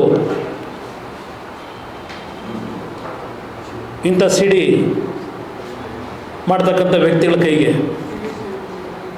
4 ಗೋಡೆ ಮಧ್ಯದಲ್ಲಿ ನೀವು ಏನು ಬೇಕಾದ್ರೂ ಇವತ್ತು ನಾನು ಬೆಳಗ್ಗೆ ಟಿ ವಿಲಿ ನೋಡ್ತಾ ಇದ್ದೆ, ನಿನ್ನೆ ರಾತ್ರಿ ಅದಂತೂ ರೇವ್ ಪಾರ್ಟಿ ಅಂತಲ್ಲ ಆನೇಕಲ್ ರೋಡಲ್ಲಿ 78 ಜನ ಅರೆಸ್ಟ್ ಮಾಡಿದ್ದೀರಿ. ಇವತ್ತಿನ ಸಮಾಜದಲ್ಲಿ ಏನೇನು ನಡೀತಿದೆ ಅನ್ನೋದು ಎಲ್ರಿಗೂ ಗೊತ್ತಿದೆ. ಯಾರೋ ಮಾಡಿದ ತಪ್ಪಿಗೆ ಎಲ್ಲರನ್ನೂ ಸೇರಿಸಿ ಕುಟುಂಬನೇ ಸಂಪೂರ್ಣ ಸರ್ವನಾಶ ಮಾಡೋದು ಇದ್ಯಾವ ನ್ಯಾಯ? ನಾನು ನೋವು ಪಡ್ತಾ ಇರೋದು ಆ ಹೆಣ್ಣು ಮಕ್ಕಳು ನೋವಿದೆಯಲ್ಲ, ಕುಟುಂಬಗಳ ಪರಿಸ್ಥಿತಿ ಏನಿದೆ, ಇದು ಆ ಒಂದು ಸಿ ಡಿಯನ್ನು ಪ್ರಿಪೇರ್ ಮಾಡಿರೋದು, ವಿಡಿಯೋ ಮಾಡಿರೋದು ಬೇರೆ. ಇದನ್ನು ಹಂಚಿದ್ರಲ್ಲ ನೀವು, ಯಾತಕ್ಕೆ ಹಂಚಿದ್ರಿ? ಈ ಕುಟುಂಬಕ್ಕೆ ನ್ಯಾಯ ಕೊಡ್ಲಿಕ್ಕೆ ಹಂಚಿದ್ರು, ಈ ಕುಟುಂಬಗಳನ್ನ ಬೀದಿಗೆ ತರಲಿಕ್ಕೆ ಹಂಚಿದ್ದೀರೋ? ಏನಿದು ಮಾಡಿದ್ರು ನಿಮ್ಮ ಸಾಧನೆ? ದೇವೇಗೌಡರು ಕುಟುಂಬ ಮುಗಿಸೋದಕ್ಕೋಸ್ಕರವೇ ಮಾಡಿದ್ದ ಸಾಧನೆ ತಾನೇ ಇದು. ಇದರಿಂದ ಏನು ಸಿಕ್ತು ನಿಮಗೆ? ಈ ಕುಟುಂಬಗಳ ಬಗ್ಗೆ ಇವತ್ತು ರಜಾ ಹಾಕೋದಕ್ಕೆ ಅಲ್ಲಿ ಕೆಲಸ ಮಾಡ್ತಕ್ಕಂಥ ಹೆಣ್ಣುಮಕ್ಕಳು, ನಾವು ಯಾವುದೋ ಈ ಸಿಲ್ಕ್ ಬಟ್ಟೆ ಕಟ್ಟೆ ಒಳಗೆ ಸಿಕ್ಬಿಟ್ಟಿದ್ದೀವಿ ಅಂತೇಳಿ ಎಲ್ಲಿ ನಮ್ಮ ಮೇಲೆ ಅನುಮಾನ ಪಡ್ತಾರೋ ಅಂತ ರಜಾ ಹಾಕೋದಕ್ಕೂ ಹಿಂದೆ ಮುಂದೆ ನೋಡ್ತಾರೆ. ಈ ರೀತಿ ಎಲ್ಲ ಆರ್ಟಿಕಲ್ ಇದೆ ಇಲ್ಲಿ. ಇದಾ ನಿಮ್ಮ ಸಾಧನೆ ಸಿದ್ದರಾಮಯ್ಯನವರೇ, ನಿಮ್ಮ ಸರ್ಕಾರದ್ದು? ಇವನ್ಯಾವನ ಕಾರ್ತಿಕು, ಇವನ್ಯಾವ ಪ್ರಜ್ವಲ್ ಇರ್ಬೋದು, ಇವ್ರು ಏನು ಒಳಗಡೆ ಏನು ಮಾಡ್ಕೊಂಡಿದ್ದಾರೆ ನಮಗೆ ಇವತ್ತವರೆಗೆ ಏನು ಗೊತ್ತಿಲ್ಲ. ಇದು ಸತ್ಯ ಹೊರಗೆ ಬರಬೇಕು. ಪ್ರಜ್ವಲೇ ಮಾಡಿದ್ದಾನೋ ನನಗೆ ಗೊತ್ತಿಲ್ಲ. ಪ್ರಜ್ವಲ್ ಅಂತಕ್ಕಂಥದ್ದು ಇವತ್ತು ಬೀದಿ ಚರ್ಚೆ ನಡೀತಿದೆ. ಸತ್ಯ ಹೊರಗೆ ಬರಬೇಕು. ನಾನು ನಿನ್ನೆಯೂ ಸಹ ನಮ್ಮ ತಂದೆಯವ್ರಿಗೊಂದು ಮನವಿ ಮಾಡಿದ್ದೇನೆ, ದಯವಿಟ್ಟು ಈ ಕುಟುಂಬಕ್ಕೆ ಬಂದಿರತಕ್ಕಂಥ ಕಳಂಕ ಅಳಿಸ್ಕೋಬೇಕು ಅಂದರೆ, ನನಗೆ ಇದು ವಿಷಯ ಗೊತ್ತಾಗಿದ್ದರೆ ನಾನು ಅವ್ನು ವಿದೇಶಕ್ಕೆ ಹೋಗಿ ಬಿಡ್ತಿರ್ಲಿಲ್ಲ. ನಾನು ಯಾವ ಕಾರಣಕ್ಕೂ ಬಿಡ್ತಿರಲಿಲ್ಲ. ಏಕೆಂದರೆ ಇಂಥ ಪ್ರಕರಣಗಳು ಬಂದಾಗ ಕೆಲವು ವಕೀಲರುಗಳ ಅಡ್ವೈಸ್ ಮೇಲೆ ಏನೇನೋ ಮಾಡ್ಕೊತಾರೆ. ನಡೆದಿದೆ ಬೇಕಾದಷ್ಟು ಈ ರೀತಿ. ಇದು ನಾವು ಹೇಳ್ಕೊಟ್ಟು ಕಳಿಸಿದ್ದಲ್ಲ, ಇದು ನಮ್ಮ ವಿಷಯವೂ ಗೊತ್ತಿಲ್ಲ. ನಾನು ಈಗ ಹಳೆ ಪತ್ರಿಕೆಗಳು ನೋಡ್ತಾ ಇದ್ದಾಗ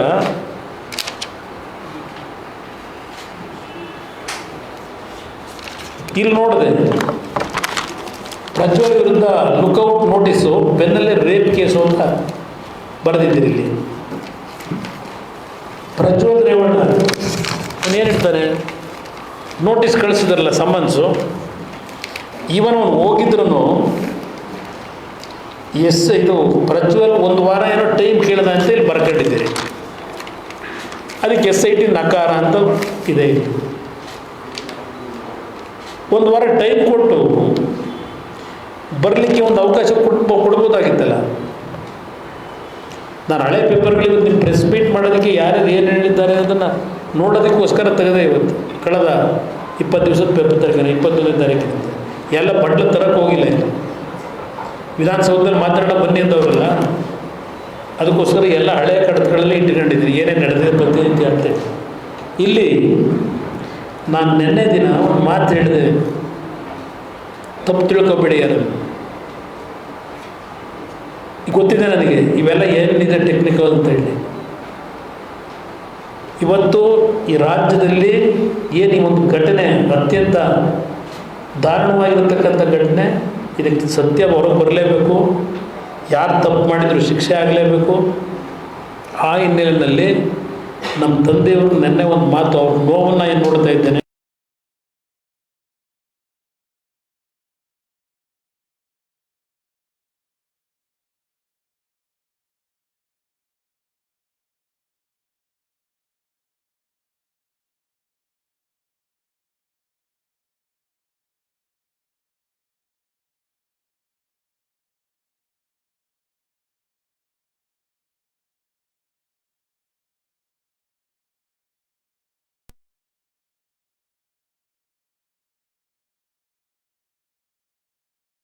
ನೋವಿನಲ್ಲಿ ಏನಾದರೂ ಅವರ ಜೀವಕ್ಕೆ ಅಪಾಯ ಆಗಬಾರ್ದು ಅಂತೇಳಿ ಅವ್ರಿಗೊಂದು ಆತ್ಮಸ್ಥೈರ್ಯ ತುಂಬಲಿಕ್ಕೆ ಪ್ರತಿದಿನ ಏನು ಹೋಗ್ತಾ ಇದ್ದೇನೆ. ಮಾಧ್ಯಮದ ಸ್ನೇಹಿತರು ನನ್ನ ಮನೆ ಮುಂದೆನೂ ಒಂದು ಕ್ಯಾಮ್ರಾ ಇಟ್ಕೊಂಡಿದ್ದೀರಿ.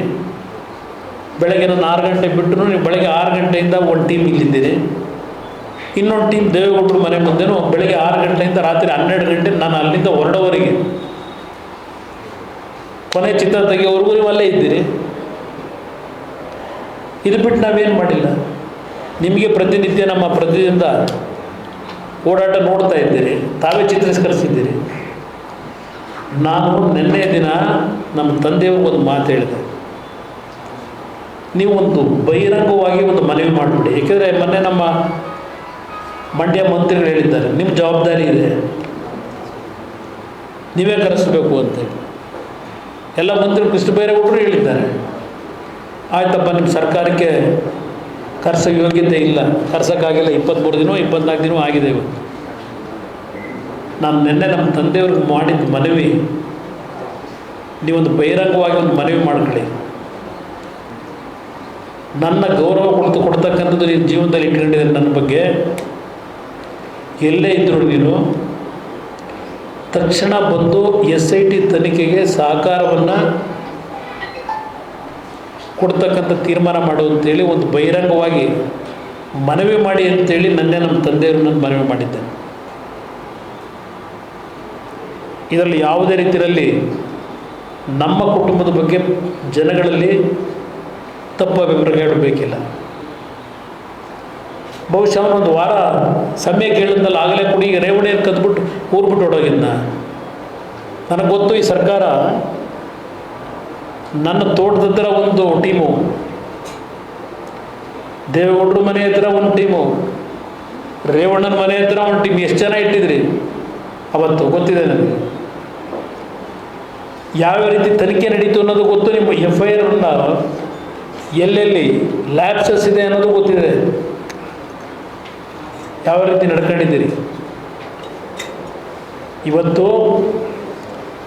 ಯಾವೊಂದು ಚಿತಾವಣೆಗೆ ಕಾರಣಕರ್ತರಿದ್ದಾರೆ. ಈಗ ರೇವಣ್ಣನ ಮಗಂದು ಹೇಳ್ತಾ ಇದ್ದೀನಿ, ಅದಿನ್ನೂ ಪ್ರೂವ್ ಆಗಬೇಕದು. ಇವತ್ತು ಶಿವಕುಮಾರ್ ಅವರೇ ಪಾಪ ಏನು ಭಾಳ ವ್ಯಂಗ್ಯವಾಗಿ ಹೇಳಿದ್ರಿ. ನಾನು ರಾಜೀನಾಮೆ ಕೇಳಿದೆ, ಡಿಸ್ಮಿಸ್ ಮಾಡಬೇಕು ಅಂತ ಹೇಳಿದೆ ನಿಮ್ಮನ್ನು. ಕೊಡೋಣಂತೆ ರಾಜೀನಾಮೆನ ಕೊಡೋಣಂತೆ. ನಿಮ್ಮ ದುರಾಂಕಾರದ ಮಾತುಗಳು ಅದು ನೋಡಿದ್ದೇನೆ. ಇಲ್ಲಿ ಯಾವ ಒಂದು ನೆನ್ನೆ ರಿಲೀಸ್ ಆಗಿದೆಯಲ್ಲ, ಆ ಒಂದು ಕ್ಯಾಸೆಟಲ್ಲಿ ಏನು ಚರ್ಚೆಗಳು ಮಾಡ್ಕೊಂಡಿದ್ದೀರಿ ಆಡಿಯೋದಲ್ಲಿ, ಅದರ ಪ್ರಕಾರ ಈ ಎಲ್ಲ ಕ್ಯಾಸೆಟ್ಗಳನ್ನು ಸಾರ್ವಜನಿಕವಾಗಿ ಹಂಚತಕ್ಕಂಥ ಕೆಲಸಕ್ಕೆ ನೀವೇ ಸೂತ್ರಧಾರರಿಲ್ಲಿ. ಭಾಳ ಸಂದರ್ಭ ಹೇಳಿದ್ದೀರಿ ನೀವು, ಕುಮಾರಸ್ವಾಮಿ ಯಾಕಪ್ಪ ಇಷ್ಟೊಂದು ಮಾತಾಡ್ತಾರೆ ಅಂತೇಳಿ. ಅವ್ರ ಬ್ಯಾಕ್ಗ್ರೌಂಡ್ ಎಲ್ಲರಿಗೂ ಗೊತ್ತಲ್ಲಿ. ಈ CD ಇವಂಥವು ನಿಮ್ಮ ಪೆನ್ ಡ್ರೈವ್ ಕ್ರಿಯೇಟ್ ಮಾಡೋದ್ರಲ್ಲಿ ಎಕ್ಸ್ಪರ್ಟ್ ಇದ್ದಾರೆ. ನನಗೆ ವ್ಯಂಗ್ಯವಾಗಿ ಹೇಳಿದ್ರು, ಇದೇ ಇದು ಪೆನ್ ಡ್ರೈವ್ ನಿಮ್ಮ ಹತ್ರ ಇರೋದು ಅಂತೇಳಿ. ನಮ್ಮ ಕನಸು ಮನಸ್ಸಲ್ಲೂ ನಾನು ಸಿನಿಮಾ ಎಕ್ಸಿಬಿಟ್ರೆ ಹೊಳೆನರಸೀಪುರದಲ್ಲಿ ವೃತ್ತಿ ಪ್ರಾರಂಭ ಮಾಡಿದ್ದು ಸಿನಿಮಾ ಎಕ್ಸಿಬಿಟ್ರಾಗೆ. ಆದರೆ ನಾನು ಬಂದಂಥ ಎಕ್ಸಿಬಿಟ್ರ್ ಬೇರೆ ಲೈನು, ನಿಮ್ಮ ಎಕ್ಸಿಬಿಟ್ರ್ ಲೈನ್ ಬೇರೆ. ಪಾಪ ಹೇಳಿದ್ದಾರಲ್ಲ ಖರ್ಗೆ ಅವರು ಇವತ್ತು, ಎಕ್ಸಿಬಿಟ್ರ್ ಬೇರೆ ಅಂತ ಹೇಳಿ. ಹೌದು, ಆ ಎಕ್ಸಿಬಿಟ್ರ್ ನಿಮ್ಮ ಪಕ್ಕದಲ್ಲಿರೋರಪ್ಪ ಪರಮೇಶ್ವರ್ ಅವರೇ. ತಿಮಿಂಗಲ ಅಂತ ನಾನೆಲ್ಲ ಹೇಳಿದ್ದು, ದೊಡ್ಡ ತಿಮಿಂಗಲದ ಬಗ್ಗೆ ನಿಮ್ಮ ಮಂಡ್ಯ ಶಾಸಕ. ನಾನು ಸಿಗ್ತಾರಿರಪ್ಪ ನಿಮ್ಮ ದೊಡ್ಡ ತಿಮಿಂಗಲ ಅಂತ ನಿಮ್ಮ ಪಕ್ಕದಲ್ಲಿ ಅವ್ರು ಅಂತ ಹೇಳಿದ್ದು ಇದಕ್ಕೇನೆ. ಇಲ್ಲಿ ಯಾವ ಶಿವಕುಮಾರ್ ಅವರ ನಿಮ್ಮ ಆಡಿಯೋ ಇದೆಯಲ್ಲ, ಈಗ ಶಿವರಾಮೇಗೌಡ ಅಲ್ಲಿಂದ DK ಶಿವಕುಮಾರ್ ಅವರು ದೇವರಾಜೇಗೌಡರ ಆಡಿಯೋದಲ್ಲಿ ಏನಿದೆ ಅದರ ಪ್ರಕಾರ ಇವತ್ತು ಈ SIT ಏನಾದರೂ ಪಾರದರ್ಶಕವಾದ ತನಿಖೆ ನಡೀಬೇಕು ಅಂದರೆ ಸಿದ್ದರಾಮಯ್ಯವ್ರಿಗಿದ್ದರೆ, ಇವತ್ತು ಶಿವರಾಮೇಗೌಡ ಆ್ಯಂಡ್ ಶಿವಕುಮಾರ್ ಇಬ್ಬರ ಮೇಲೇನೂ ಕೇಸ್ ಮೊದಲಾಗಬೇಕಾಗಿದೆ. ಈಗ ಈ ಕೇಸ್ನಲ್ಲಿ ಶಿವಕುಮಾರ್ ಅವರ ಪಾತ್ರ abetment of crime section 107, ಅಬೇಟರ್ section 108, concealing crime section 202, violating oath of office schedule 3rd of the constitution of India. ಇದೆಲ್ಲ ಅಪ್ಲೈ ಆಗ್ತದೆ ಸನ್ಮಾನ್ಯ ನಿಮ್ಮ ಉಪಮುಖ್ಯಮಂತ್ರಿಗಳಿಗೆ ಸಿದ್ದರಾಮಯ್ಯನವರೇ. ನಾವೇನು ಸುಲಭ ಕೋರಲ್ಲ. ನಾನು ಈ ರಾಜ್ಯದ ನನ್ನ ತಾಯಂದರಿಗೆ ಒಂದು ಮನವಿ ಮಾಡ್ತೇನೆ. ಇಲ್ಲಿ ಇವತ್ತೇನು ಪ್ರಜಾವಾಣಿ ಪತ್ರಿಕೆಯಲ್ಲಿ ಬಂದಿದೆ, ಆ ತಾಯಂದರಿಗೆ ನಾನು ಈ ಪ್ರಕರಣದಲ್ಲಿ ಯಾರು ತಪ್ಪಿದೆಯೋ ಯಾರು ಸರಿ ಇದ್ದಾರೋ ಆ ತಾಯಂದರಿಗೆ ಒಂದು ಮನವಿ ಮಾಡ್ತಕ್ಕಂಥದ್ದು, ದಯವಿಟ್ಟು ಇದು ನಿಮ್ಮ ಫೋಟೋಗಳು ಇವೆಲ್ಲ ತನಿಖೆಯಿಂದ ಹೊರಗೆ ಬರಬೇಕಲ್ಲ. ನಾನಂತೂ ಆ ವಿಡಿಯೋ ನೋಡಿಲ್ಲ. ಆ ತಾಯಂದ್ರೆ ಇದರಲ್ಲಿ ಇರ್ತಕ್ಕಂದ್ರೆ ಇಲ್ಲಿ ರಾಹುಲ್ ಗಾಂಧಿ ಹೇಳ್ತಾರೆ ಏನು ದೊಡ್ಡ ಸಭೆಯಲ್ಲಿ 400ಕ್ಕೂ ಹೆಚ್ಚಿನ ರೇಪ್ ಆಗಿದೆ ಪ್ರಕರಣ ಇದು ಅಂತ. ಆಮೇಲೆ ಅದು ಎಂಥದ್ದು 2976 ಅಂತೆ. ಹಾಂ, 2976. ಯಾಕೆ 3000 ಯಾಕೆ ಮಾಡಲಿಲ್ಲ? 2976 ಅಂತ ಈಗೇನು ನೀವು ಬಹಿರಂಗಗೊಳಿಸಿದ್ದೀರಿ. ಇಲ್ಲಿವರೆಗೆ ಎಷ್ಟು ಜನ ಸಂತ್ರಸ್ತರೇ ಬಂದಿದ್ದಾರೆ, ಅದು ನಿಮ್ಮಗಳ ಒತ್ತಡಗಳಲ್ಲಿ. ಅದೇನೋ ಇವತ್ತು ಇದೇಂತೂ ನಮ್ಮ ಮಹಿಳಾ ಆಯೋಗದ ಅಧ್ಯಕ್ಷರು ರಾಜ್ಯದ ಏನೋ ನನ್ನ ಪಕ್ಷದ ಕಾರ್ಯಕರ್ತರು ಹೋಗಿ ಕಂಪ್ಲೇಂಟ್ ಕೊಡೋಕೆ ಹೋಗಬೇಡಿ ಅಂತೇಳಿ ಒತ್ತಡ ಆಗ್ತಾವ್ರೆ ಅಂತೇಳಿ ಆಯಮ್ಮ ಬೇರೆ ಇವತ್ತೊಂದು ಹೇಳಿಕೆ ನೋಡಿದೆ. ಇವತ್ತು ಅವ್ರಿಗೆ ಹೇಳ್ತೀನಿ, ಮಾತಾಯಿಗೆ ಏನು ನಡೀತಾ ಇದೆ ಪಾಪ, ನೀವು ಜಾಗದಲ್ಲಿ ಕೂತಿದ್ದೀರಿ ಮಹಿಳೆಯ ರಕ್ಷಣೆ ಕೊಡಲಿಕ್ಕೆ ಅಧ್ಯಕ್ಷರಾಗಿ. ನೋಡಿ 20 ದಿವಸದಿಂದ ಯಾವ ರೀತಿ ತನಿಖೆ ನಡೀತಿದೆ, ಯಾರನ್ನ ಇವತ್ತು ಮೊದಲು ಹಿಡಿಬೇಕಾಗಿದೆ ಹಿಡಿದಿದ್ದಾರ. ರಾಹುಲ್ ಗಾಂಧಿ 400 ಅಂತೇಳಿ ಕ್ಲಿಯರೆನ್ಸ್ ಕೊಟ್ಬಿಟ್ರು, 400 ಜನದ್ದು ರೇಪ್ ಆಗಿದೆ ಅಂತ. ಹೇಳಪ್ಪ ರಾಹುಲ್ ಗಾಂಧಿ ಅವರೇ, ನಿಮ್ಮ ಹತ್ರ ಎಷ್ಟೇ ಮಾಹಿತಿ ಕಳಿಸಪ್ಪ ಅವ್ರನ್ನ. ಪಾಪ ನಮ್ಮ ಮಂತ್ರಿಗಳೆಲ್ಲ ಹೇಳ್ತಾವ್ರಲ್ಲ, JDSನವರಾಗಲಿ BJP ಅವರಾಗಲಿ ಆ ಮಹಿಳೆಯರಿಗೆ ಸಂತ್ರಸ್ತ ಮಹಿಳೆಯರಿಗೆ ಅವ್ರನ್ನ ಭೇಟಿ ಮಾಡಿ ಅವ್ರಿಗೆ ಧೈರ್ಯ ತುಂಬತಕ್ಕಂಥ ಕೆಲಸ ಮಾಡಬೇಕು ಅಂತ ಹೇಳ್ತಾವ್ರೆ. ನೀವೇನು ಮಾಡಬೇಕು? ನೀವೇನು ಮಾಡಿದಿರಿ? ನೀವು ಅವ್ರ ಫೋಟೋಗಳು, ಪಾಪ ಅವ್ರ ಫೋಟೋ ಅವರು ಅದ್ರಲ್ಲಿ ಇದ್ದಾರೋ ಇಲ್ವೋ, ಅದು ಯಾರು ಫೋಟೋಗಳು ತೆಗೆದು ಹಾಕೊಂಡಿದ್ದೀರೋ, ಆ ಕುಟುಂಬಗಳನ್ನ ಹಾಳು ಮಾಡಿದ್ರು ನೀವು. ಯಾರ್ಯಾರ ಫೋಟೋ ಯಾವ್ಯಾವ ದೇಹಕ್ಕೆ ತಗಲಾಕಿದಿರೋ. ಇತ್ತೀಚೆಗೆ ನೀವೇ ಕೆಲವು ಪ್ರೋಗ್ರಾಮ್ಗಳು ಮಾಡಿದ್ದೀರಿ ನಮ್ಮ ಮಾಧ್ಯಮ ಸ್ನೇಹಿತರು. ಯಾವುದೋ ರಶ್ಮಿಕಾ ಮಂದಣ್ಣ, ನಮ್ಮ ಕನ್ನಡದ ಹೆಣ್ಮಗಳು, ಯಾವ ರೀತಿ ಆರ್ಟಿಫಿಷಿಯಲ್ ಇಂಟೆಲಿಜೆನ್ಸ್ ಅಂತೇಳಿ ಏನೋ ಬಂದು ಆ ಹೆಣ್ಮಗಳು ಫೋಟೋ ಯಾವ ರೀತಿ ತೋರಿಸಿದ್ರಿ ಬಂದಿದೆ ಅಂತೇಳಿ. ಈಗ ಇನ್ನೊಬ್ಳು ಹೆಣ್ಮಗಳು ಅದು ನಂದಲ್ಲ ಅಂತೇಳಿ ಸೈಬರ್ ಕ್ರೈಮಿಗೆ ಕೊಟ್ಟು ತನಿಖೆ ಮಾಡಿ ಅಂತ ಇನ್ನೊಂದು ಹೆಣ್ಮಗಳಿಗೆ ಹೇಳಿದ್ದಾರೆ. ಅದರಿಂದ ನಾನು ಆ ಸಂತ್ರಸ್ತ ಮಹಿಳೆಯರಿಗೆ ದಯವಿಟ್ಟು ನಿಮ್ಮ ಕುಟುಂಬಕ್ಕೂ ಮನವಿ ಮಾಡಿ, ನಮ್ಮ ಫೋಟೋ ಅಲ್ವೋ ಇದು ಯಾರ್ಯಾರು ಮಾಡ್ಕೊಂಡೇನೋ ಮಾಡಿದ್ದಾರೆ, ಈ ಒಂದು ಮಾನಸಿಕವಾಗಿ ನಿಮ್ಮ ಮೇಲೆ ಒತ್ತಡಗಳೇನಿದೆ ಕೈ ಜೋಡಿಸಿ ಮನವಿ ಮಾಡ್ತೇನೆ, ಕೂಗಬೇಡಿ ಮಾನಸಿಕವಾಗಿ. ಇಲ್ಲ, ನಾನು ಇವತ್ತು ದೇವೇಗೌಡರಾಗಲಿ ನಾನು ಒಂದು ಮಾತು ಹೇಳ್ತೀನಿ, ಏನಾದರೂ ನಮ್ಮ ಕುಟುಂಬದಿಂದ ತಪ್ಪಾಗಿದ್ದರೆ, ನಮ್ಮ ಕುಟುಂಬದಿಂದ ತಪ್ಪಾಗಿದ್ದರೆ, ಇಲ್ಲ ಪ್ರಜ್ವಲಿಂದಲೇ ತಪ್ಪಾಗಿದ್ದರೆ, ಇನ್ನೂ ನನಗೆ ಗೊತ್ತಿಲ್ಲ ತಪ್ಪಾಗಿದೆಯೋ ತಪ್ಪಾಗಿಲ್ಲ, ಸಾರ್ವಜನಿಕವಾಗಿ ನಾನು ಮನವಿ ಮಾಡ್ತೇನೆ ಆ ಕುಟುಂಬಗಳಿಗೆ, ದಯವಿಟ್ಟು ಯಾವುದೇ ಕಾರಣಕ್ಕೂ ಹಂಚಬೇಡಿ. ನಾವಂತ ಮನುಷ್ಯತ್ವ ಇಲ್ಲದೆ ಇರತಕ್ಕಂಥ ಜನ ಅಲ್ಲ. ಕೇವಲ ರಾಜಕೀಯದ ಒಂದು ಚುನಾವಣೆ ಗೆಲ್ಲಲಿಕ್ಕೆ ಈ ಮಟ್ಟಕ್ಕೆ ಕುಟುಂಬಗಳ ಮನೆ ಹಾಳು ಮಾಡಬೇಕಾ? ಈ ವಿಷಯ ನಿಮ್ಮ ಕೈಗೆ ಗೊತ್ತಾಗಿದೆ, ಇದೆಲ್ಲ ತೆಗೆದಿಟ್ಕೊಂಡ್ರಲ್ಲ, ಗೊತ್ತಿದೆ ಶಿವಕುಮಾರ್ ಅವರೇ. ಆ ವ್ಯಕ್ತಿ ಡ್ರೈವರ್ ಆಗಿದ್ದವನು, ಅವನು ಏನೇನು ಮಾಡಿದ ಈ ಮನೆಯೊಳಗೆ, ಈ ಮನೆ ಒಳಗಿಂದ್ರೆ ಅಲ್ಲಿ ಹೊಳೆನರಸೀಪುರದ ರೇವಣ್ಣವ್ರ ಮನೆ ಒಳಗೆ ಅವನು ಅಲ್ಲಿ ಏನೇನು ಟೋಪಿ ಹಾಕಿ ಯಾರ ಮನೆಗೆ ಹೋದ, ಆ ಮನೆಗೆ ಹೋದವರು ಅವ್ರು ಯಾರು ನಿಮ್ಮ ಹತ್ರ ಕರ್ಕೊಂಬಂದ್ರಿ ಇವನ್ನ,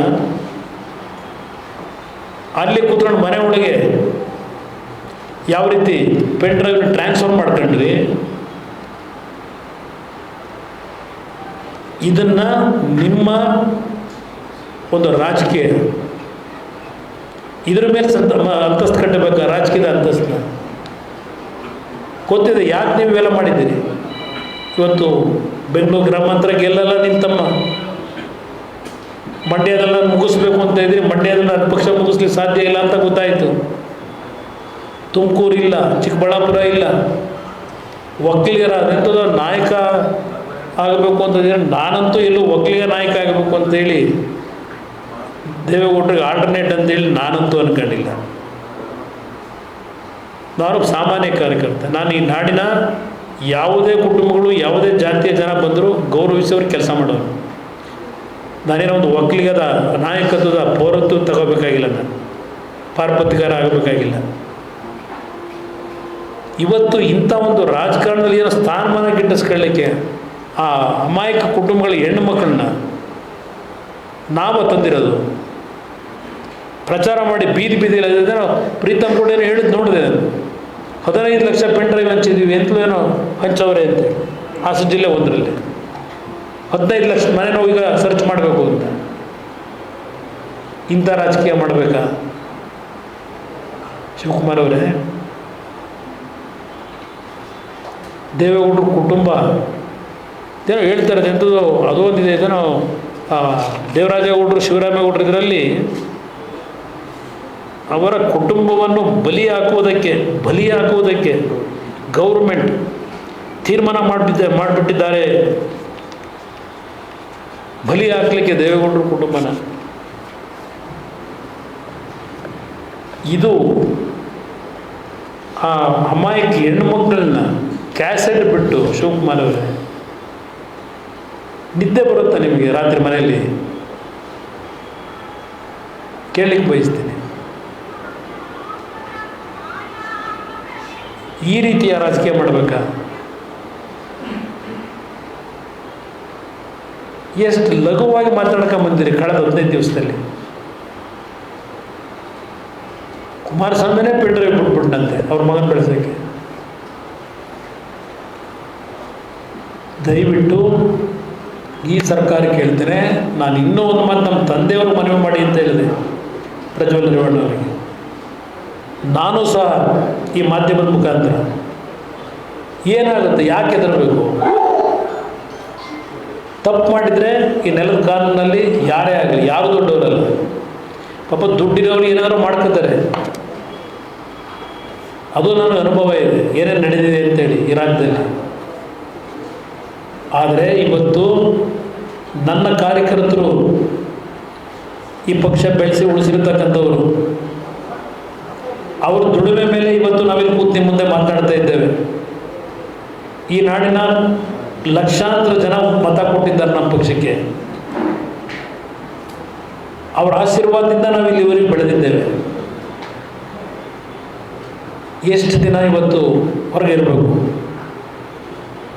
ಕೈ ಜೋಡಿಸಿ ನಾನು ಮನವಿ ಮಾಡ್ತೇನೆ ಮಾಧ್ಯಮ ಸ್ನೇಹಿತರ ಮುಖಾಂತರ, ಇವತ್ತು ದೇಶಕ್ಕೆ ವಾಪಸ್ ಬಂದು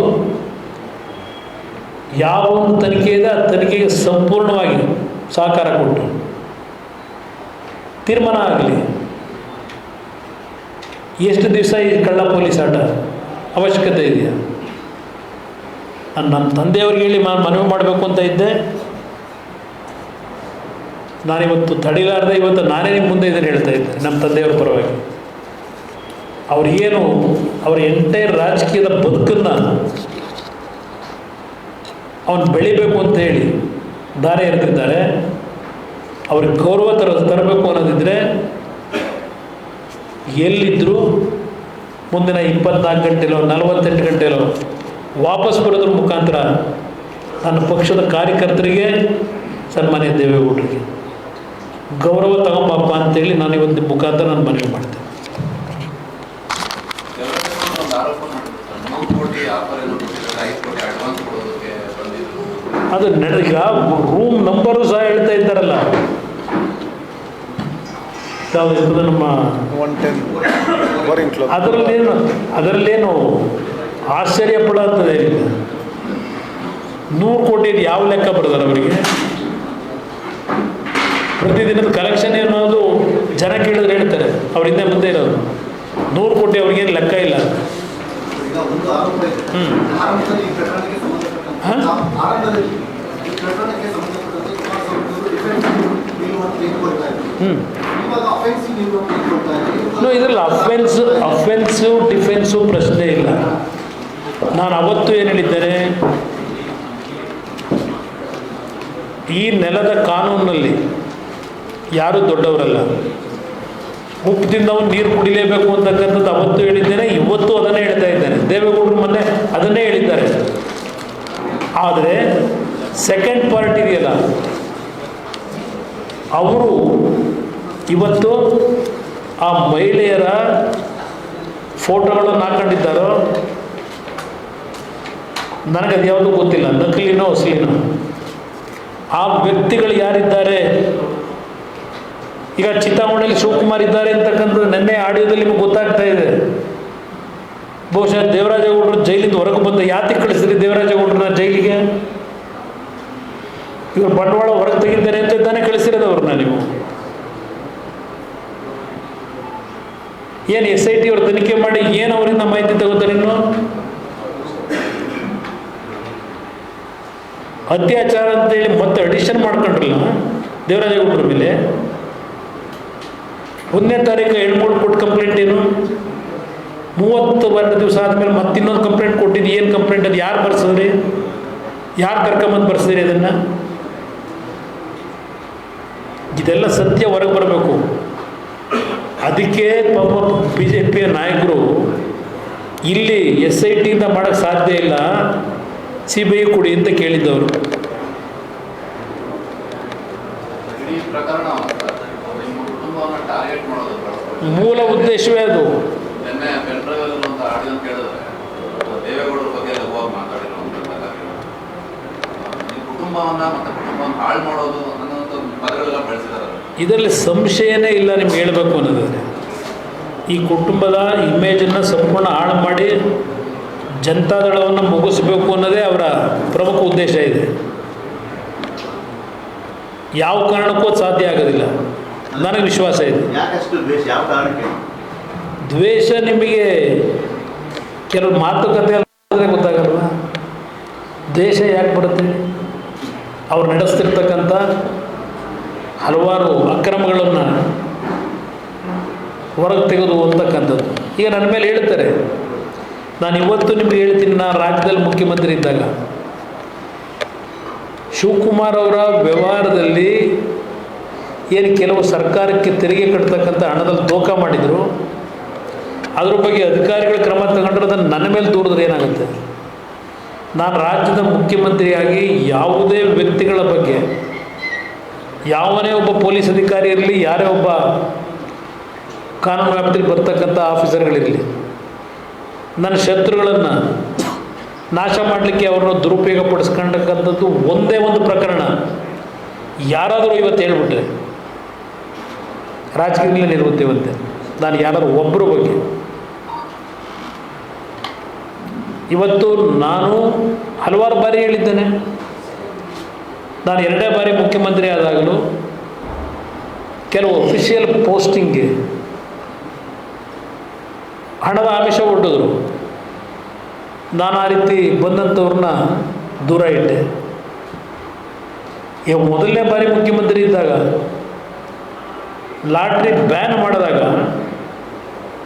ಯಾರೋ ಬಂದಲ್ಲಿ ವೆಸ್ಟೇ ವಿಂಡ್ಸರ್ ಮೇಲೆ ಕೂತಿದ್ನಲ್ಲ, ಯಾರೋ ನಮ್ಮ ಆಫೀಸರ್ ಬಂದು ಹೇಳಿದ್ರು, ಸರ್ ನೋಡಿ ಬಂದು ಕಾಯ್ತಾ ಇದ್ದ ನಿಮ್ಮನ್ನು ಭೇಟಿ ಮಾಡಬೇಕು ಅಂತ. ಗೆಟ್ ಔಟ್ ಅಂದೆ. ಇಂಥ ಪಾಪದ ಹಣದಲ್ಲಿ ನಾನು ರಾಜಕೀಯ ಮಾಡಬೇಕು ಅಂತಕ್ಕಂಥದ್ದು ನನ್ನ ತಂದೆ ನಾನು ಕಲಿಸಿಲ್ಲ ಅಂತ ಹೇಳಿ.